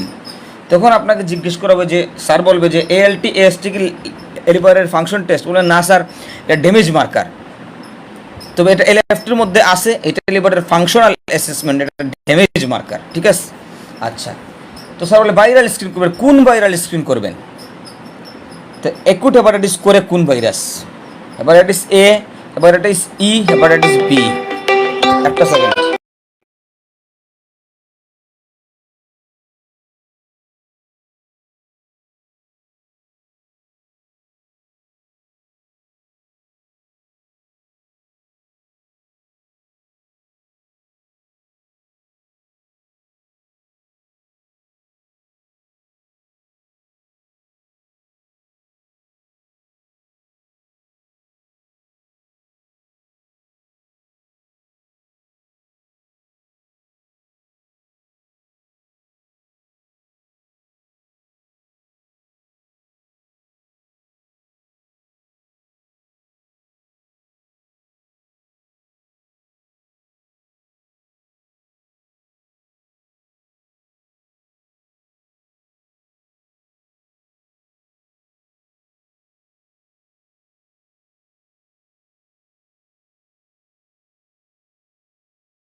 ও আচ্ছা আচ্ছা, সরি সরি সরি।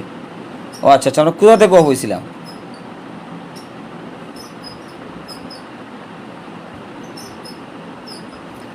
তাহলে আপনারা তো এতটুকু বুঝছেন যে অ্যাকিউট হেপাটাইটিস কে করে, মানে হেপাটাইটিস এ, হেপাটাইটিস ই, আর কে hepatitis B, anti H A V IgM, anti H A E V IgM, আর কি স্যার এইচবিএস এজি and anti HB core antibody IgM লিখা বলতে হবে। এরপরে কী করবেন, আর কি করা যায় স্যার? তাহলে LFT, viral screen and ultrasonography hepatobiliary system. Ultrasonography hepatobiliary system করলে লিভারের ইকোটেকচার কীরকম হবে? ব্রাইট। কীরকম হবে? ব্রাইট। আচ্ছা, এই গেল আপনাদের দুইটা। মানে এখন বলবে ট্রিটমেন্ট কি। আচ্ছা, তখন বলবে হেপাটাইটিস হইলে আপনি এএলটি, এএসটি, এএলপি কীরকম পাবেন? ভাইরাল হেপাটাইটিসে বা অ্যাকুট হেপাটাইটিসে, ভাইরাল হেপাটাইটিসে ALT, AST will be markedly increased, ALP will be moderately increased, mild to moderately increased. অনেক সময় পরীক্ষা বলে, আচ্ছা বলেন তো একটা রুগীর এএলটি পাইছেন 800, স্যার যদি বলে দেয় এএলটি 800, ডায়াগনোসিস আর কিচ্ছু নেই, অ্যাকুট হেপাটাইটিস। স্কাইরাইজ এএলটির কজ তিনটা, acute viral hepatitis, paracetamol toxicity আর ইস্কেমিক হেপাটাইটিস। আপনাকে তো এগুলো জিজ্ঞেস করতেছে না, আপনাকে বলবেন অ্যাকুট ভাইরাল হেপাটাইটিস, স্যার বলে দিবে এরকম এএলটি পাইছেন 1000, কী diagnosis? Sir acute viral hepatitis. কারণ স্কাইরাইজ যে এএলটির কজ হলো এই তিনটাই, ঠিক আছে? যে acute viral hepatitis, paracetamol toxicity আর ইস্কেমিক হেপাটাইটিস। বা এগুলো তো আপনার শোনার কথা না, আপনার তো পরীক্ষা হলে ভাইরাল হেপাটাইটিস জিজ্ঞেস করবে, ঠিক আছে? আচ্ছা, তাহলে হেপাটাইটিসের ম্যানেজমেন্ট কী? এটা ভেরি ইম্পর্ট্যান্ট। জাহাঙ্গীর স্যার জিজ্ঞেস করে, আসলে জাহাঙ্গীর স্যারের এক্সাক্ট উত্তরটা আমিও জানি না। আমি যতদূর বুঝতে পারছি যে রেস্ট, আপনি বলেন স্যার রেস্ট, ডায়েট নর্মাল, ঠিক আছে, এই দুইটা। তোমার স্যার জিজ্ঞেস করবে কোনো বায়োটিক দিবেন না? জি না স্যার। অ্যান্টিভাইরাল দিবেন না? না স্যার। কোনো সিরেটিভ দিবেন না? না স্যার। এনএসআইড দিবেন না? না স্যার। কোনো অ্যানালজেসিক দিব না, ঠিক আছে। আচ্ছা, rest, supportive care, rest, normal diet. আচ্ছা, ঠিক আছে, এটা গেল আপনার অ্যাকুট ভাইরাল হেপাটাইটিস নিয়ে প্রশ্ন। তখন বলবে আচ্ছা এই অ্যাকুট ভাইরাল হেপাটাইটিসের লাইফ থ্রেটানিং কমপ্লিকেশন কী? Sir fulminant hepatic failure, acute hepatic failure. Acute hepatic failure রুগী আপনার কাছে কী নিয়ে আসবে? স্যার হেপাটিক এনকেফালোপ্যাথি নিয়ে আসবে। হেপাটিক এনকেফালোপ্যাথির ফিচার কী কী?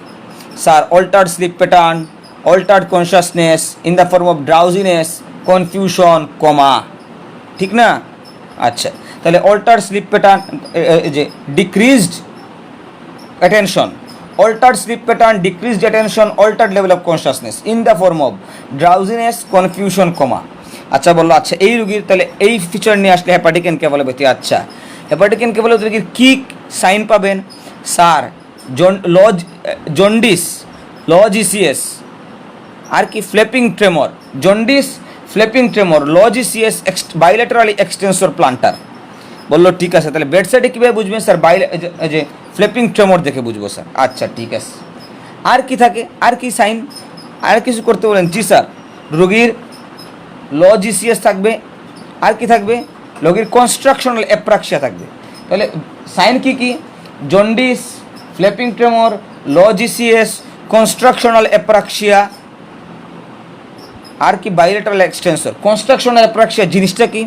স্যার রুগীর নর্মাল মোটর ফাংশন থাকা সত্ত্বেও রুগী সিম্পল অ্যারিথমেটিক টাস্ক করতে পারবে না। কিভাবে আমরা বুঝি? স্যার রুগীকে স্যার ঘড়িতে টাইম আঁকতে বলবো বা স্টার আঁকতে বলবো, স্যার এটা জিজ্ঞেস করে যে আর্লি সিমটম কি? Alter sleep pattern. Early sign কি? Constructional apraxia. কীভাবে যে বুঝবেন? রুগীকে স্টার আঁকতে বলবো, ঠিক আছে।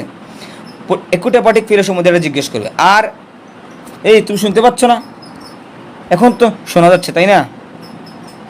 আচ্ছা, আর কি? আর হলো গিয়ে আপনাকে জিজ্ঞেস করা হবে আর কি কি কমপ্লিকেশন। এটা ভেরি রেয়ারলি জিজ্ঞেস করে। অ্যাকুট হেপাটিক ফেলিওর বা হেপাটিক এনকেফালোপ্যাথি বলতে পারলে আমরা খুশি। আর বেশি কিছু জিজ্ঞেস করেন। আর কমপ্লিকেশন বক্সে আছে, ওই যে cholestatic hepatitis, relapsing hepatitis, chronic liver disease, যা তা আছে সব বলবেন। আচ্ছা, ঠিক আছে, তবে এগুলো জিজ্ঞেস করুন। আপনার হেপাটিক ফেলিওর বলতে পারলে আমরা খুশি, অত্যন্ত আনন্দিত। আচ্ছা, এরপরের প্রশ্ন হলো গিয়ে, এরপরে কোনটা? এরপর আপনাদের কোনটা প্রয়োজন, এইচআইভি প্রয়োজন না আরও তো আছে, আমরা কোনটা কোনটা বলছিলাম, ম্যালেরিয়া বলছিলাম, ডেঙ্গু বলছিলাম। আচ্ছা ডেঙ্গু,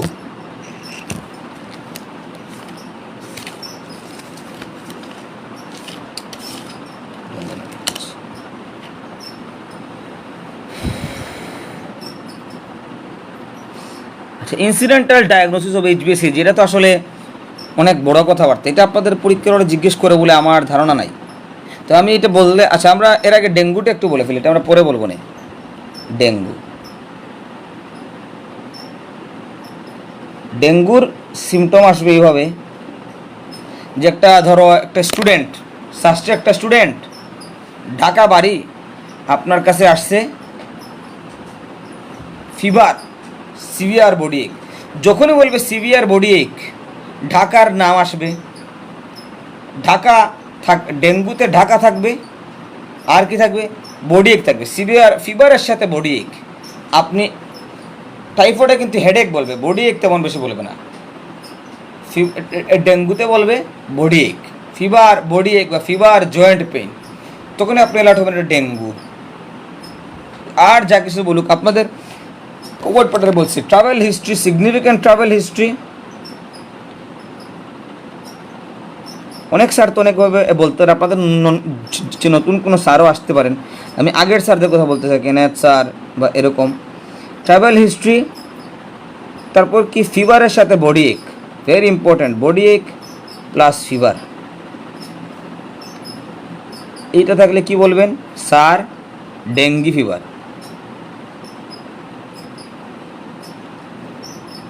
আচ্ছা ডেঙ্গি ফিভার যদি থাকে,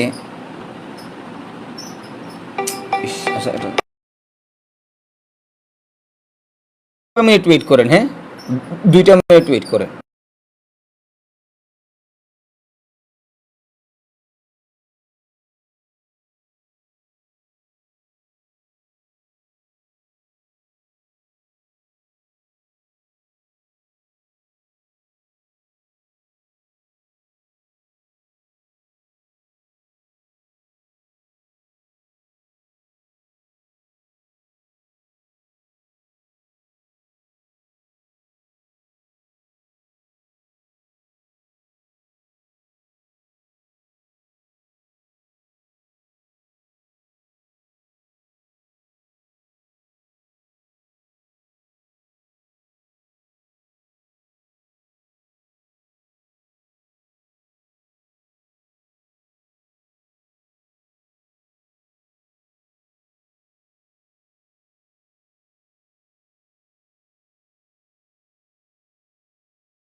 না আমি মিউট হয় নাই, আমি যে একটু সরি আপনাদেরকে একটু সময় নষ্ট করে ফেললাম। আমাদের কি বেশি রাত হয়ে গেছে নাকি আমরা আরেকদিন কি করব? 11:15 বেজে গেছে। আপনাদের কি মনে হয়, না কন্টিনিউ করব? ডেঙ্গু তো অনেক লম্বা আর কি, আমরা ছোটো কোনো একটা টপিক নিয়ে আলোচনা করে ফেলবো নাকি এখন? আমাদের কি ডেঙ্গু মানে এই মুহূর্তে মাথায় ঢুকবে কিনা না টফ দিয়ে এসে, শর্ট কেস লং কেস তো তার একদিন পড়াতে হবে, করবো না? কিন্তু ডেঙ্গু তো অনেক বড় হয়ে যায়, শর্ট একটা টপিক আমরা নিয়ে নিই।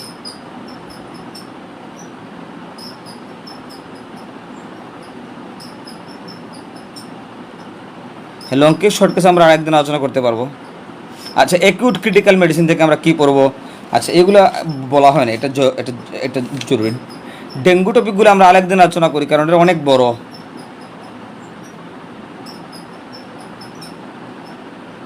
হ্যাঁ, কনসেন্ট্রেশন আমারও থাকতেছে, আমি তো বেশিক্ষণ পড়তে পারি না। আচ্ছা, ডায়াবেটিস আমরা আরও 2টা বোধহয় ক্লাস লাগবে, আমরা শেষ করে ফেলবো না, একটা ক্লাসে আমরা শর্ট কেস। আচ্ছা ঠিক আছে, আমরা এখন যেটা করি, আমরা ক্রিটিক্যাল কেয়ার মেডিসিন থেকে একটু আসি। দাঁড়ান, আপনাদের একটা বোর্ডে ক্রিটিক্যাল কেয়ার মেডিসিন থাকে, আর একটা বোর্ডে ওয়েস্টার্ন এনভায়রনমেন্ট থাকে। এরকম কিছু জিনিস থাকে যেগুলো থেকে আমাদেরকে প্রশ্ন করা হয়, আপনারা উত্তর দিতে পারেন না।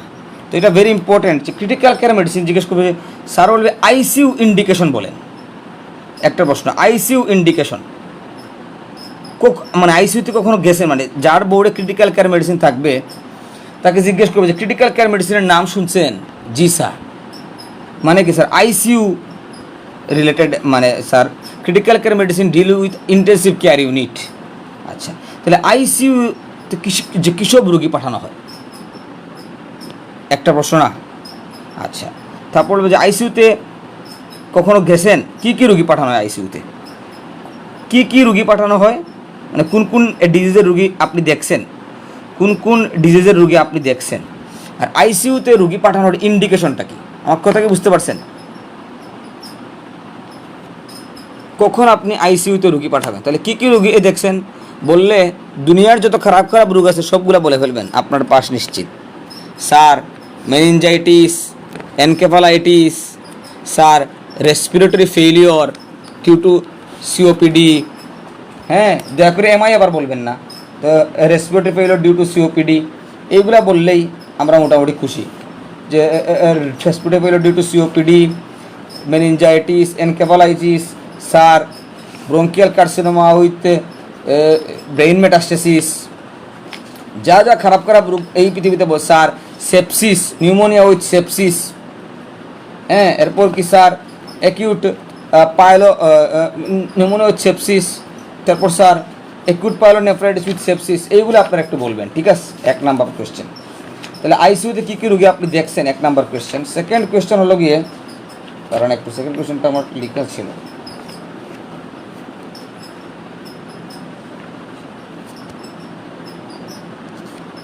সেকেন্ড কোয়েশ্চেন, যে কোয়েশ্চেন হচ্ছে আইসিইউতে পাঠানোর ইন্ডিকেশনটা কি, যে কোন রোগী আপনি আইসিইউতে পাঠাবেন, একটা কোয়েশ্চেন। আর একটা কোয়েশ্চেন হলো গিয়ে যে আচ্ছা আইসিইউতে আপনি যখন বলবেন যে স্যার আইসিইউতে আমি সেপসিসের রোগী পাঠাবো, তখন বলবে যে আচ্ছা সেপসিস বলতে কী বুঝেন? হ্যাঁ, আরেকটা হলো সেপসিস SIRS, এই 2টা বলতে কী বুঝেন?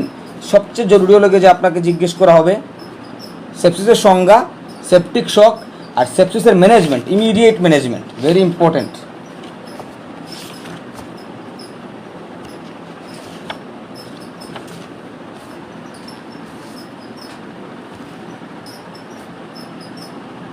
তাহলে আইসিইউতে আপনি কোন রুগী পাঠাবেন?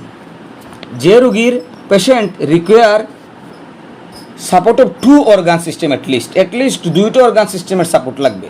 ধরেন তার যে কার্ডিওজেনিক শক, সাথে তার AKI মানে রেনাল ফেলিওর, ঠিক আছে? একটা হলো 1 অর্গান কিন্তু ক্রনিক ইম্পেয়ারমেন্ট, মানে আপনি বললেন sir support 2 or more organ সিস্টেমের সাপোর্ট। এমআইতে আইসিইউ, আচ্ছা এমআইতে আমরা শিশুতে পাঠাই। সিসিউ থেকে যখন রুগী কার্ডিয়াক অ্যারেস্ট হয়ে একেবারে নাই হয়ে যাবে, মানে ইন্টিউবেশন মানে আনকনশাস হয়ে যাচ্ছে, তখন আমরা আইসিইউতে পাঠাই। আচ্ছা, বলা যাবে এমআই কোনো সমস্যা না, বললে কেউ না করবে না। তাহলে কোন রুগীকে আপনি পাঠাবেন? এক নম্বরে দুইটা অর্গান সিস্টেমের সাপোর্ট লাগবে, আরেকটা লাগে যে রুগীর মেকানিক্যাল ভেন্টিলেশন লাগবে, ইন্টিউবেশন অ্যান্ড মেকানিক্যাল ভেন্টিলেশন মানে হলো গিয়ে রেসপিরেটরি ফেইলিওর হয়েছে, রুগী অক্সিজেন মানে হাই ফ্লো অক্সিজেন মানে হাইয়েস্ট ফ্লো অক্সিজেন থেরাপিতে মেনটেন করতে পারতেছে না অক্সিজেন, অথবা রুগীর লো জিসিএস, যেটার কারণে এয়ারওয়ের ইন্টিগ্রিটি মেনটেন হচ্ছে না। 2 or more organ system support, অথবা পেশেন্ট রিকোয়ারিং এন্ডোট্রাকিয়াল মানে mechanical ventilation due to respiratory failure, due to low GCS, due to coma. ঠিক আছে। আরেকটা হলো গিয়ে যে একটা অর্গান সিস্টেমের সাপোর্ট মানে একটা মানে তার একটা অর্গান সিস্টেম খারাপ, আর আরেকটা হলো গিয়ে ফেইলিওর, মানে দুইটা অর্গান ফেল করলে অথবা একটা অর্গান ফেল করছে সাথে আরেকটাতে ইম্পেয়ারমেন্ট আছে, এরকম ক্ষেত্রে আমরা আইসিইউতে পাঠাই। আপনারা এই দুইটাই বলবেন, আর কিছু বলা লাগবে না। তখন স্যার বলে আচ্ছা ঠিক আছে, তুমি আইসিইউতে পাঠাইছো, তাহলে আইসিইউতে নিউমো হচ্ছে, তাহলে হোয়াট ইজ সেপসিস? সেপসিসের সংজ্ঞা যেটা আছে এইটা বলবেন যে suspected infection plus 2 or more, hypotension, tachypnoea, altered mental status. মনে রাখবেন এখানে জিসিএস কিন্তু 14 কম বা 14। আচ্ছা ঠিক আছে স্যার, সেপসিস 6 মনে রাখবেন যে সেপসিসের ম্যানেজমেন্ট কি স্যার? ইমিডিয়েট যে ম্যানেজমেন্ট বাই সেপসিস 6। আপনি সেপসিস 6 শব্দটা আনতে চাইবে, আনলে আপনার পরীক্ষা সহজ। সেপসিস 6-এ কী আছে? High flow oxygen therapy, blood culture, IV antibiotic, urine output, IV fluid replacement, urine measurement, serum lactate measurement. ঠিক আছে। আচ্ছা, তাহলে এই 3টা গেল। এর বাইরে আসলে এখান থেকে তেমন কিছু আসবে বলে মনে হয় না। আইসিইউতে কী কী রোগী দেখছেন? আইসিইউর ইন্ডিকেশন কি? সেপসিস, হালকা পাতলা সেপসিস দেখবেন, সেপসিস না দেখলে চলবে। আচ্ছা, একটা আর একটা প্রশ্ন আছে, স্যাররা জিজ্ঞেস করে, এখন অবশ্য জিজ্ঞেস করার চান্স কম, জুলাই মাসে জিজ্ঞেস করে heat stroke, heat syncope, specially heat stroke কি? ওয়েস্টার্ন এনভায়রনমেন্ট নামে মানে ওই যে এনভায়রনমেন্টাল মেডিসিন নামে একটা কার্ড থাকে, তো অনেক সময় স্যাররা এটা তুলে, তো যার ভাগ্য খারাপ তারা জিজ্ঞেস করে হিট স্ট্রোক কি, ড্রাউনিং কি, ড্রাউনিংয়ের ম্যানেজমেন্ট। হিট স্ট্রোক কি? হিট স্ট্রোক তো আসলে সংজ্ঞাটা কেউ কি সংজ্ঞা বলতে পারবেন? আমি তো অনেকদিন ধরে পড়ি না, সংজ্ঞাটা আমাকে ভুলে গেছি। কার কথা সংজ্ঞা থাকলে আমাকে একটু বলো তো। আচ্ছা, হিট স্ট্রোকটা আপনার সংজ্ঞাটা একটু পড়বেন, ম্যানেজমেন্ট স্যাররা জিজ্ঞেস করবে। ঠিক আছে। প্রথম কথা লাগে হিট যে পেশেন্টকে আপনি, স্যার আমি হট এনভায়রনমেন্টাল সোর্স থেকে পেশেন্টকে সরায় আনবো, কুল এনভায়রনমেন্টে নিব। পেশেন্টকে কী করবেন স্যার? স্যার আমি পেশেন্টকে এই যে পেশেন্টকে কী করবেন স্যার? আমি যে তাকে হট এনভায়রনমেন্টাল সোর্স থেকে সরাই আনবো, তাকে স্যার আমি কোল্ড মানে এই যে কুল সার্ভিসে রাখবো, তার বডি কুলিং করার জন্য স্যার আমি অ্যামাজন নেব। যেমন এটা কীভাবে নেওয়া হয়, এটা স্যার আমি এই যে কোল্ড ওয়াটার ইমার্শন দেওয়া যেতে পারে, আরও অনেক কিছু আছে। এবং তারা আপনি ওই যে স্পঞ্জিং করতে পারি, এয়ার কন্ডিশন, তারপর ইভাপোরেশন, এই সকল যে থেরাপি আছে, বইতে একটা ছক আছে, এটা মুখস্থ করলে চলবে। আপনার এই দুটা, এখন এটা আসার সম্ভাবনা কম, হিট স্ট্রোক বেশি আসবে বলে আমার মনে হয় না। এখন তো ঠান্ডার দিকে পরীক্ষা হচ্ছে, যদি একটু গরমের দিকে হতো তাহলে এইটা আসতো। তাহলে আপনাদের এই দুইটা, আর ড্রাউনিং, নিয়ার ড্রাউনিং থেকে আপনাদের, ড্রাউনিং মানে রুগী, ড্রাউনিং মানে কিন্তু রুগী মরে গেছে, আর নিয়ার ড্রাউনিং মানে রুগী পানি থেকে ডুবে আপনার কাছে আসছে। ঠিক আছে। তো নিয়ে আপনার বলবে স্যার একটা সিনারিও দিয়ে, এটা স্যার নিয়ার ড্রাউনিং। ঠিক আছে, এটাই স্যার শুনতে চাই, নিয়ার ড্রাউনিং। তো নিয়ার ড্রাউনিংতে রুগী কেন মারা যায় স্যার? যে ল্যারিঞ্জিয়াল ইডেমা এবং স্পাজমের কারণে, তাই না? আচ্ছা, তখন স্যার এটা তার ম্যানেজমেন্ট তেমন কিছু নাই, এগুলো থেকে এই নিয়ার ড্রাউনিংটা এগুলো জিজ্ঞেস করছে। এটা নিয়ার ড্রাউনিং, ড্রাউনিং না স্যার, নিয়ার ড্রাউনিং। ড্রাউনিং মানে রুগী মরে গেছে, পানিতে ডুবে রুগীর মৃত্যুকে বলা হয় ড্রাউনিং, আর যখন রুগী বেঁচে যায় তখন বলে নিয়ার ড্রাউনিং। আচ্ছা, এগুলোর ম্যানেজমেন্ট আপনাদেরকে জিজ্ঞেস করা হয় না। তাহলে আচ্ছা, তাহলে এইগুলা গেল।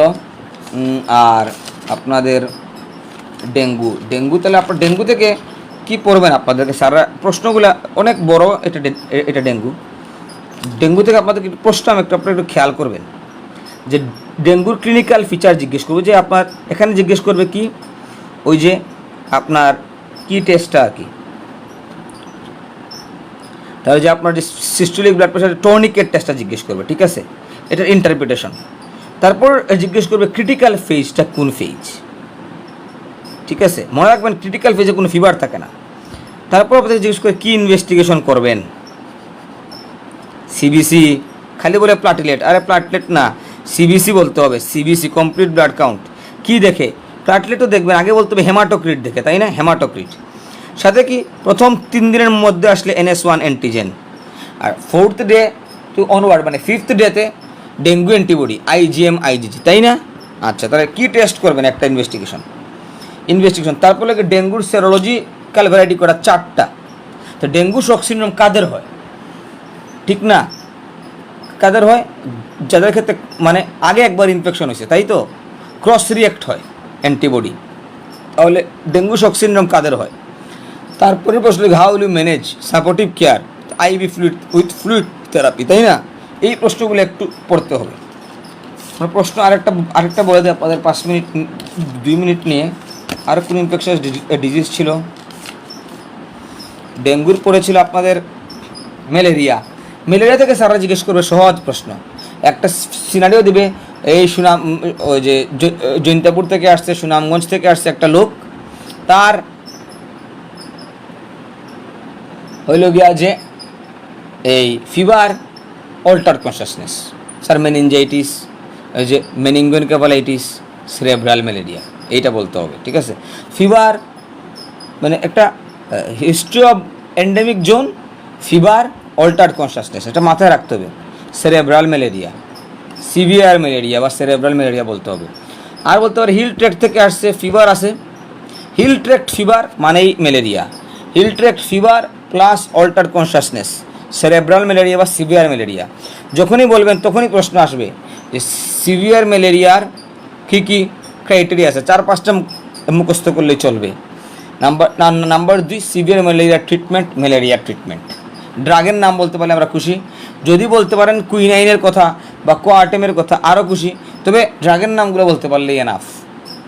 তো ম্যালেরিয়া পরীক্ষায় মাথায় রাখতে হবে যে মেনিনজাইটিস, মেনিনগোএনকেফালাইটিস যেই সিনারিওতে মনে হবে সেই সিনারিও সেরেব্রাল ম্যালেরিয়া বলতে হবে, এবং সেই সিনারিও যদি পাহাড় থাকে তাহলে সেরেব্রাল ম্যালেরিয়া 1 নম্বর ডায়াগনোসিস, ঠিক আছে।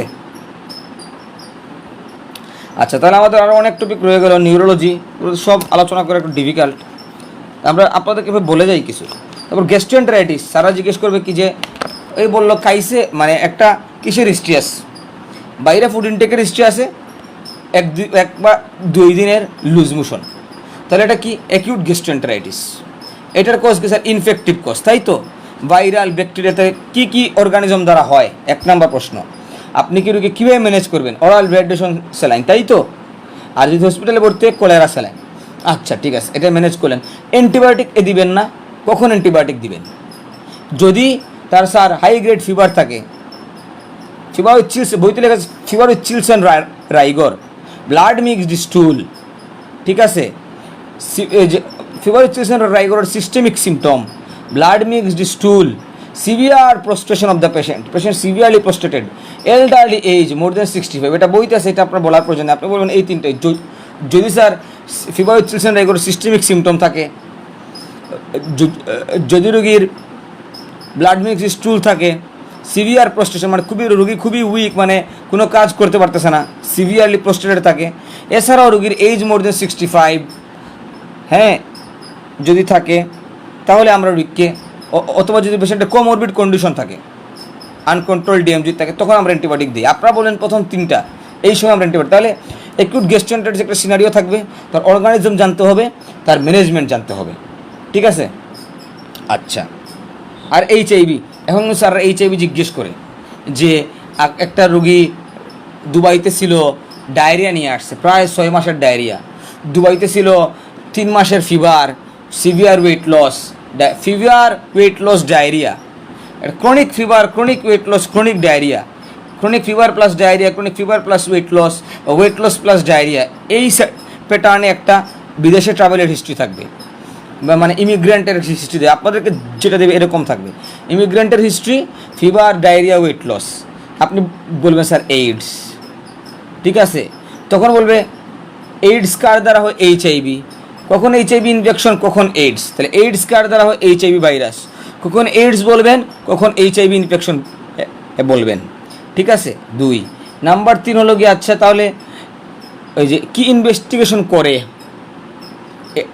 এইচআইভি ধরার জন্য, আর এইডস ডিফাইনিং কন্ডিশন কী কী আছে। আপনারা দেখবেন আপনাদের এইডসের চ্যাপ্টারের প্রথমেই একটা ছক আছে, এখানে গ্রুপ এই যে WHO সি বা 4 ক্রাইটেরিয়া আছে, ওখানে এইডস ডিফাইনিং কিছু কন্ডিশন আছে, একটা 2-3টার নাম মনে রাখবেন।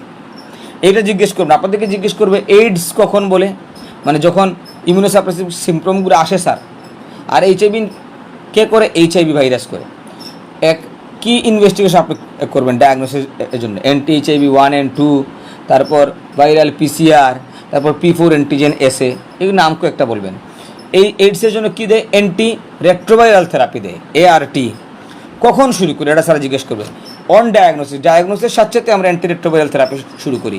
কেউ একটা নাম বলতে পারবেন, বলতে পারলে ভালো, না বলতে পারলে সমস্যা না। সিনারিও দেখে এইডস বুঝতে পারলে আমরা খুশি।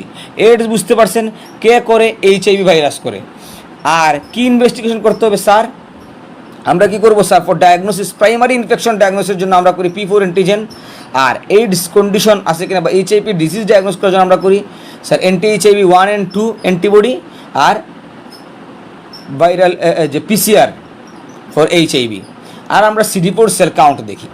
এই 4টা কি ইনভেস্টিগেশন করবো sir? anti-HIV 1 and 2, viral PCR, CD4 cell count আর P4 অ্যান্টিজেন এসএ, এই 4টা বলবেন। ট্রিটমেন্ট কি? Anti retroviral therapy. হ্যাঁ, এটা কখন দেয়? ইমিডিয়েটলি অন ডায়াগনোসিস, ঠিক আছে। ডায়াগনোসিস সাথে সাথেই শুরু করতে হবে। আচ্ছা ঠিক আছে, আমরা বোধহয় আজকে তো এখানেই শেষ করি, আপনারা কি বলেন? ঠিক আছে। ডায়াবেটিসটা, আচ্ছা ডায়াবেটিস, ডেঙ্গু, শর্ট কেস নিয়ে আমরা একটা আলোচনা করে ফেলবো, লং কেস নিয়ে একটা আলোচনা করে ফেলবো, ঠিক আছে। লং কেসও তোমাদের সবার মোটামুটি হয়ে গেছে। আমাদের ইউনিটে যারা আছে তাদের মধ্যে কয়েকটা বাকি আছে, আমরা ওইগুলো আলোচনা করে ফেলবো। আর শর্ট কেস নিয়ে একটা ব্রিফ আমরা ডিসকাশন করে ফেলবো, ঠিক আছে। ঠিক আছে, ওকে, তাইলে থ্যাংক ইউ। আমরা আজকে শেষ করে দিই, ঠিক আছে। ওকে, আল্লাহ হাফেজ। রইল।